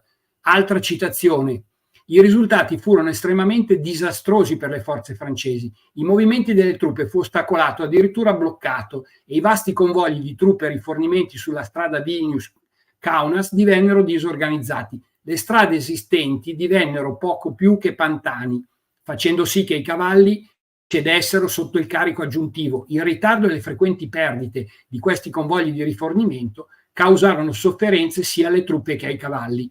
E c'è quella raffigurazione che mi piace riportare di Adam, che fa vedere le difficoltà nell'avanzata del quarto corpo di Eugenio, che era il corpo degli italiani. Vedete come il titolo del quadro: lotta con la fatica e il calore, perché uno degli effetti molto spesso sottovalutato della campagna di Russia è il caldo che la Grande Armée ha dovuto sopportare nella fase di avanzata verso Mosca, e di questa cosa ne hanno patito soprattutto i cavalli. Le perdite di cavalli furono particolarmente gravi, oltre 10.000 perirono durante il primo mese di campagna, cioè nel giugno del 12, a causa del cibarsi di frumento ancora verde. Non c'è foraggio per i cavalli, come al solito non c'è ordine o amministrazione, l'esercito deve vivere di saccheggio, e anche sul territorio prussiano e con i loro alleati le truppe saccheggiano atrocemente come se fossero in un paese nemico. Le perdite francesi così consistenti sono dipese soprattutto da una carenza di logistica. Diciamo anche un'altra cosa, perché tutti pensano che l'esercito francese, ed è vero, è stato ridotto al lumicino a seguito della campagna di Russia, ma anche l'esercito russo ha subito delle perdite veramente importanti. Guardate il confronto: stiamo parlando di centinaia e centinaia di migliaia di uomini, sia da una parte che dall'altra, quindi perdite davvero consistenti. E addirittura c'è qualcuno che a metà dell'Ottocento ha voluto rappresentare graficamente questo storico francese Minard ha voluto rappresentare graficamente la riduzione della dimensione dell'esercito francese in marroncino nell'andata e in nero nel ritorno. Allora qui si vede già bene dov'è che è avvenuta la maggior parte delle perdite. Io ho preso questo grafico e ho detto: faccio un grafico io con Excel. Eccolo qua, qui si vedono delle cose interessanti. Allora, quando l'esercito francese attraversa il Niemen, cioè varca il confine, siamo nel grafico a sinistra. Guardate quando le barre crollano drasticamente. Avviene all'inizio, quando le temperature sono superiori a 0 gradi. Anzi, addirittura ci sono dei momenti in cui le temperature raggiungono e superano i 30 gradi. Guardate quando comincia il freddo, comincia la neve. Siamo in fondo, quindi nella fase finale della campagna, in cui, è vero, per onestà, si raggiungono anche temperature di meno 30 gradi, ma lì l'esercito, la Grande Armée, ormai si era ridotta al lumicino di quella che era quando è entrato nel territorio russo. E mi permetto di dire un'ultima cosa, che è questa: è un po' fuorviante parlare del generale inverno, perché a casa mia l'inverno comincia il 22 di dicembre. La Grande Armée ha varcato nuovamente il Niemen il 7 di dicembre, per cui l'inverno non era ancora cominciato. Però il mito è passato, cioè è passato il mito della campagna di Russia e del generale inverno. E concludiamo. Qua altri livelli. Vabbè, pensa che mi ero ripromesso di non parlare mai della battaglia di Waterloo, perché è una cosa che un po' mi piace. Hai spezzato la tua promessa. Qualcuno mi ha anche scritto in qualche annotazione, mi ha detto che io sono antifrancese, mi ha detto che non è vero. Insomma, quando parliamo di Waterloo un po' mi rammarico. Insomma. Non è certamente che i francesi mi siano particolarmente simpatici, però nella scala di valori stanno molto sopra rispetto agli inglesi. Ecco, mettiamola così. Il mito ci sono tanti miti legati alla battaglia di Waterloo. Io vi consiglio, se volete approfondire la battaglia di Waterloo, vi consiglio The Waterloo Companion di Adkin, che è il libro che vedete riportato lì a destra, però vi consiglio anche questo libro di Peter Hofschurer, che è un inglese, anche se ha un cognome tedesco, perché è originario mi pare il papà è tedesco, la mamma è inglese, e ha scritto questo libro, ne ha scritti tanti, Wellington's Smallest Victory, quindi la vittoria più piccola di Wellington. Per quale motivo? Perché chi ha vinto la battaglia di Waterloo? No? Quando si fa questa domanda a un non addetto ai lavori, dice, la battaglia di Waterloo l'hanno vinta gli inglesi. Poi ci sono tutte le raffigurazioni, se andate a Londra c'è anche Waterloo Station, cioè ci sono per cui hanno vinto gli inglesi, no? Lo sanno tutti, no? E se andate a guardare i numeri, io forse sarà che sono un ingegnere, sarà che mi piace guardare i numeri, e sì, formalmente era l'esercito inglese, però guardiamo il teatro di operazioni, perché se noi prendiamo il teatro di operazioni, cosa vediamo? Vediamo che la forza di Wellington era esattamente, Mirko, l'hanno vinta i tedeschi. La forza di Wellington era composta da contingenti provenienti da 3 aree geografiche distinte. La Gran Bretagna, c'erano scozzesi, irlandesi, gallesi e anche inglesi, poi ce n'era un 20% che provenivano dai Paesi Bassi, ma quasi la metà dell'esercito di Wellington era fatto da tedeschi, da truppe di lingua tedesca. Hannover, Brunswick, Nassau, la King German Legion che combatteva per gli inglesi, la legione tedesca del re, erano tedeschi, King German Legion. Okay. Nel teatro di operazioni complessivamente dei Paesi Bassi nel 1815, quindi dove si è svolta la battaglia di Ligny, Quatre-Bras e Waterloo, il 73% di tutte le truppe che combattevano contro Napoleone erano di etnia tedesca. Esatto, hanno vinto, come diremo anche noi, hanno vinto finché non sono arrivati i prussiani. L'esercito prussiano invece era praticamente tutto tedesco. C'era meno del 2% che erano di etnia slava. E qui vediamo una cosa interessante, vediamo le 3. Credo che non sia il caso di descrivere la battaglia di Waterloo perché la conoscono tutti. Ci sono 3 posizioni fortificate che sono, guardando dal fronte francese al fronte inglese, la Papelotte qui siamo specchiati, per cui la Papelotte era a destra, al centro le Saint e a sinistra Augmont. La Papelotte era difesa dalla brigata del principe Bernardo di Sassonia-Weimar ed era composta da tedeschi, il 28° reggimento Orange Nassau e il 2° reggimento di Nassau. Qui vedete i numeri 1 e 2 rappresentano la direzione di avanzata delle unità francesi che hanno attaccato la posizione di Papelotte. Questa è la posizione delle Saint. Il numero 3 è la direzione. Dunque, guardate l'immagine a sinistra. L'immagine a sinistra mostra la fattoria della Saint orientata nel senso di investimento dell'esercito francese. Quindi l'esercito francese arrivava dal basso di questa slide e ha investito la Saint dal basso verso l'alto. Il numero 3 si riferisce al portone che era per voi siamo specchiati, quindi che era sul fianco destro, e quindi qui vedete una rappresentazione con un'immagine, una fotografia moderna. La Saint era difeso dal 2° battaglione della King German Legion e dal 1° battaglione leggero della King German Legion, quindi tedeschi, e arriviamo all'ultimo, Augmont, che si trovava sulla sinistra. Augmont era difeso da 4 compagnie delle guardie inglesi, e tutti dicono Augmont era difeso dalle guardie inglesi, ma era difeso da tante unità tedesche, il 1° battaglione del 2° reggimento Nassau, le compagnie leggere della prima brigata hannoveriana, le compagnie leggere delle brigate della King German Legion di Duplat, le compagnie leggere del Brunswick e una parte della brigata hannoveriana di Halkett. E qui vedete, ecco, graficamente, adesso al di là del fatto che le parole non si riescono a leggere, però mi piace far vedere graficamente i difensori di Ogmont. In rosso è la rappresentazione dei difensori inglesi, in verde è la rappresentazione degli difensori tedeschi nel corso della giornata, dalla mattina alle 11:30 quando parte l'attacco su Ogmont fino alla sera alle 8 di sera. Vedete, la barra rossa è sempre significativamente importante rispetto, la barra verde è più importante rispetto alla barra rossa, tranne che nel periodo del pomeriggio.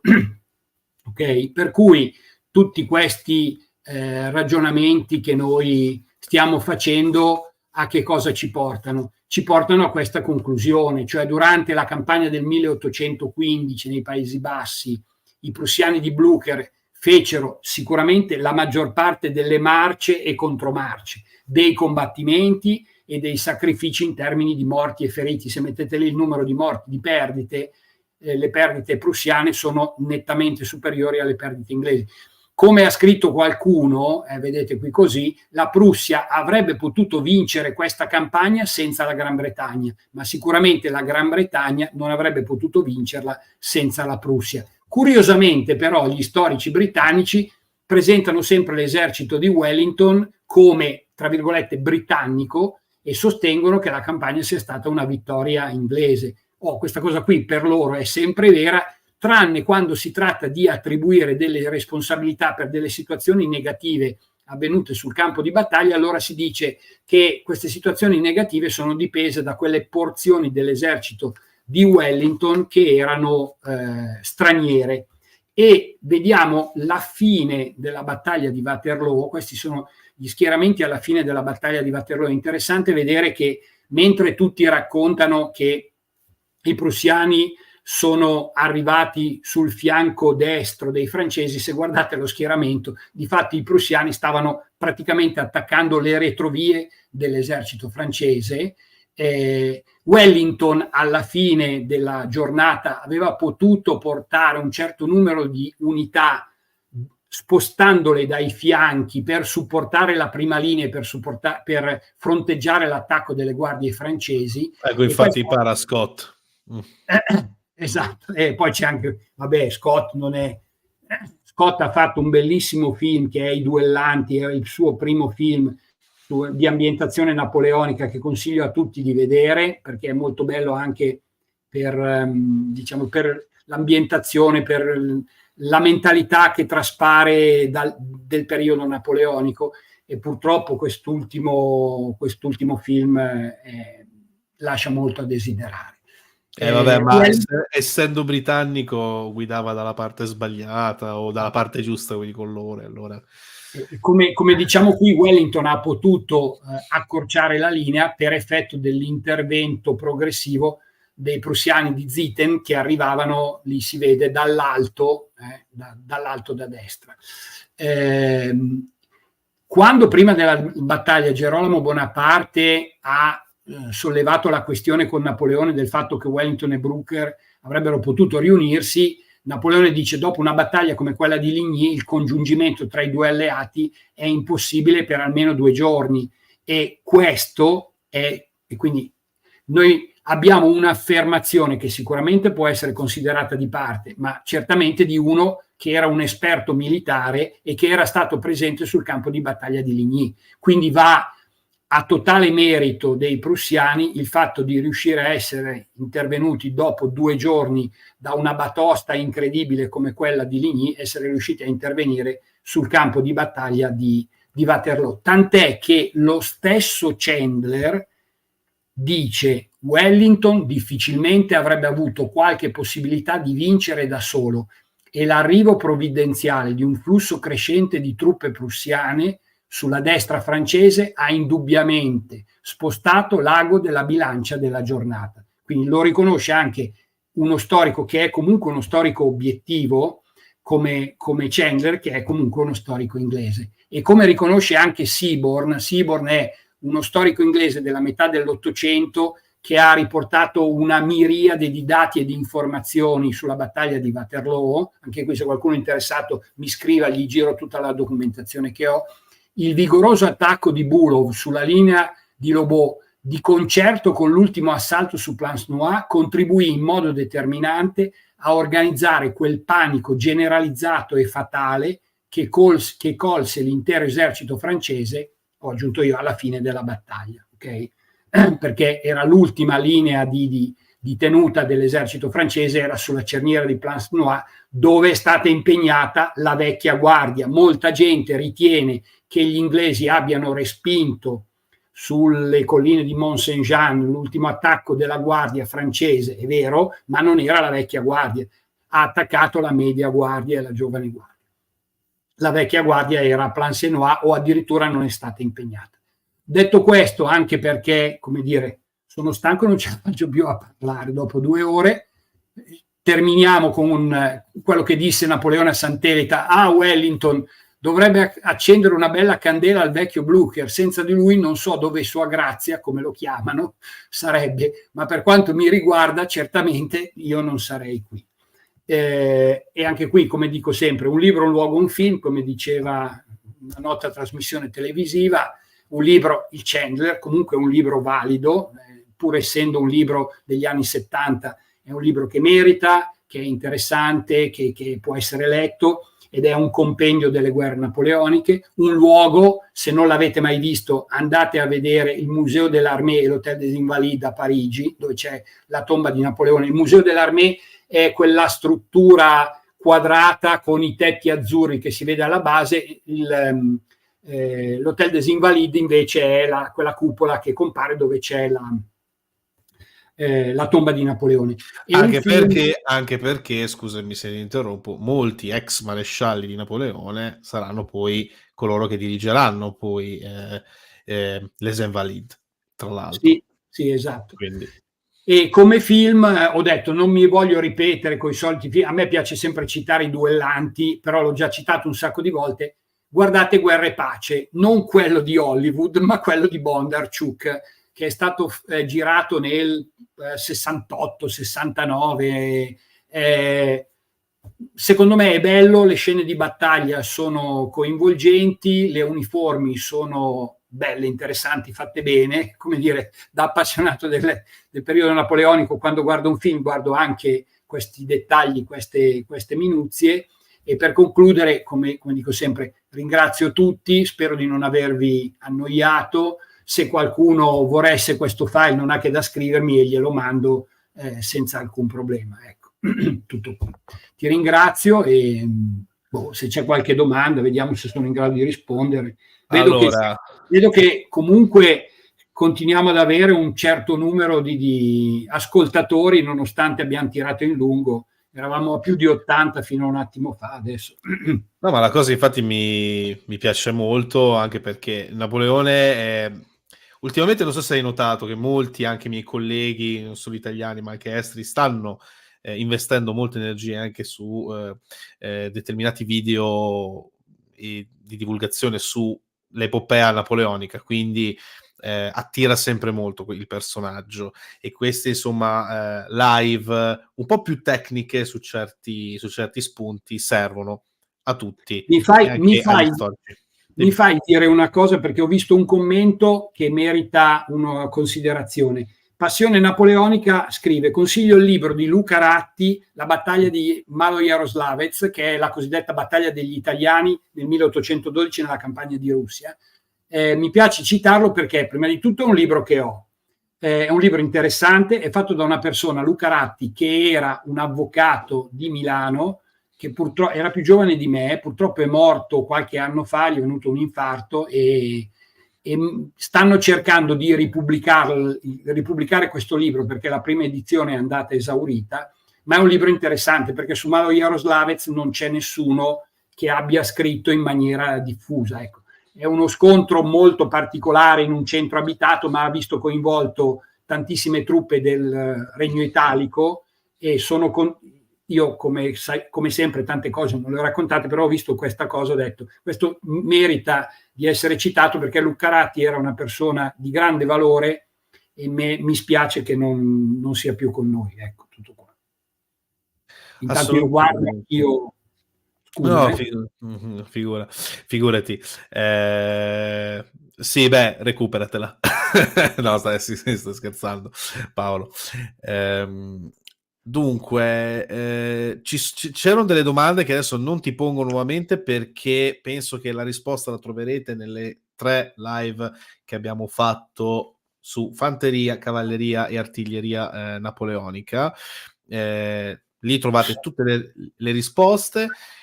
A questo punto direi che altra cosa, qui diciamo bellissimo, tutti parlano Murat, Kellerman, Bessier, Massenat, cioè bisogna parlare dei marescialli di Napoleone. E infatti, allora, grazie, me l'hai proprio lanciata così, Marco. Allora, questa è allora, c'è un progetto che stiamo cercando di portare avanti, spero da maggio di iniziare con te, Marco. C'è una serie di live dedicate ai marescialli di Napoleone. Ovviamente, considerate che i marescialli erano 26, magari non facciamo 26 live, comprimiamo un po' il numero di marescialli in un certo numero di live per insomma dare un po' una biografia e qualche spunto anche di riflessione su ogni singolo maresciallo di Napoleone. Che giusto perché sennò poi ti mando la fattura. Sai che noi ingegneri siamo un po'... vabbè, allora cioè, chiederò appunto dei fondi. Vabbè. Dai, abbiamo scherzato, ci siamo un po' divertiti, abbiamo fatto, come dico io, i generali da salotto, un pensiero a tutta la gente che è morta sui campi di battaglia e noi siamo qui a raccontare per divertirci queste cose che muoiono ancora sui campi di battaglia. Non è una tirata pacifista, io non sono certamente un pacifista perché studio anche per mestiere, come sa qualcuno che segue altre live, mi occupo di balistica lesionale, di balistica terminale, mi occupo di esplosioni. Certo. No, beh, come ho detto anche ieri. Qualcuno, una spada esiste perché l'altra resti nel podero, per cui... Esatto. Sì, ho detto anch'io ieri una cosa del genere, cioè ovvero che questo paese deve imparare anche un po' di storia e cultura militare perché non c'è il miglior pacifista di chi effettivamente conosce queste cose e questa materia. L'ho detto anche ieri alla presentazione del libro di Semprini, l'ho già detto in altre live, è una frase non mia ma di fatto dello stesso Francesco Semprini, una chiacchierata che abbiamo avuto tempo addietro, però è sempre giustissima e mi piace riproporla anche qui. Quindi detto questo, io ovviamente ringrazio tutti voi che ci avete seguito per queste più di 2 ore, quindi siete stati dei grandi. Ringrazio ovviamente l'impegno, la passione e anche la disponibilità enorme dell'amico Marco Bognardi. E a questo punto noi ci rivediamo a una prossima live che sarà venerdì 15, sempre alle ore 18, dove ci sarà la nostra comune conoscenza Giovanni Cerino Badone. Si riparlerà di guerra in età moderna, approfondiremo ulteriori temi che secondo me vale la pena di parlarne. Vi consiglio di seguire l'amico Giovanni, che è proprio un amico, è milanese, vive a Milano anche lui, ci vediamo. E concludo anch'io, allora, come sto leggendo sulla chat, ottima idea, in primis Davout, che è il più in gamba di tutti. Che era il primo che mi avevi segnalato, infatti. Perché se io devo prendere un maresciallo a riferimento, Davout. Io ancora non ce l'ho uno preferito, sto studiando a riguardo, ovviamente. Allora, partiamo da questo presupposto. Io ho cercato ovunque e sono riuscito a trovarlo solo in una libreria antiquaria, un testo di, ovviamente, il già citato Chandler, cioè i marescialli di Napoleone, dove ci sono un po' tutte le loro biografie. E da lì, insomma, penso ci baseremo, ma amplieremo anche il discorso, ovviamente, perché ne vale la pena. Io invece, che sono boomer, come mi dite voi, io l'avevo preso quando uscì, perché uscì a metà degli anni '80, io ero già coinvolto in questa insana passione della storia militare, e quindi Vabbè. Va bene, dai. Va Basta bene. basta dire cazzate, andiamo a mangiare. Andiamo a mangiare, quindi vi ringrazio ancora, ci vediamo alla prossima live, ancora qui su Paresia. Arrivederci a Ciao, tutti. grazie Luca, grazie a tutti. Ciao ciao ciao.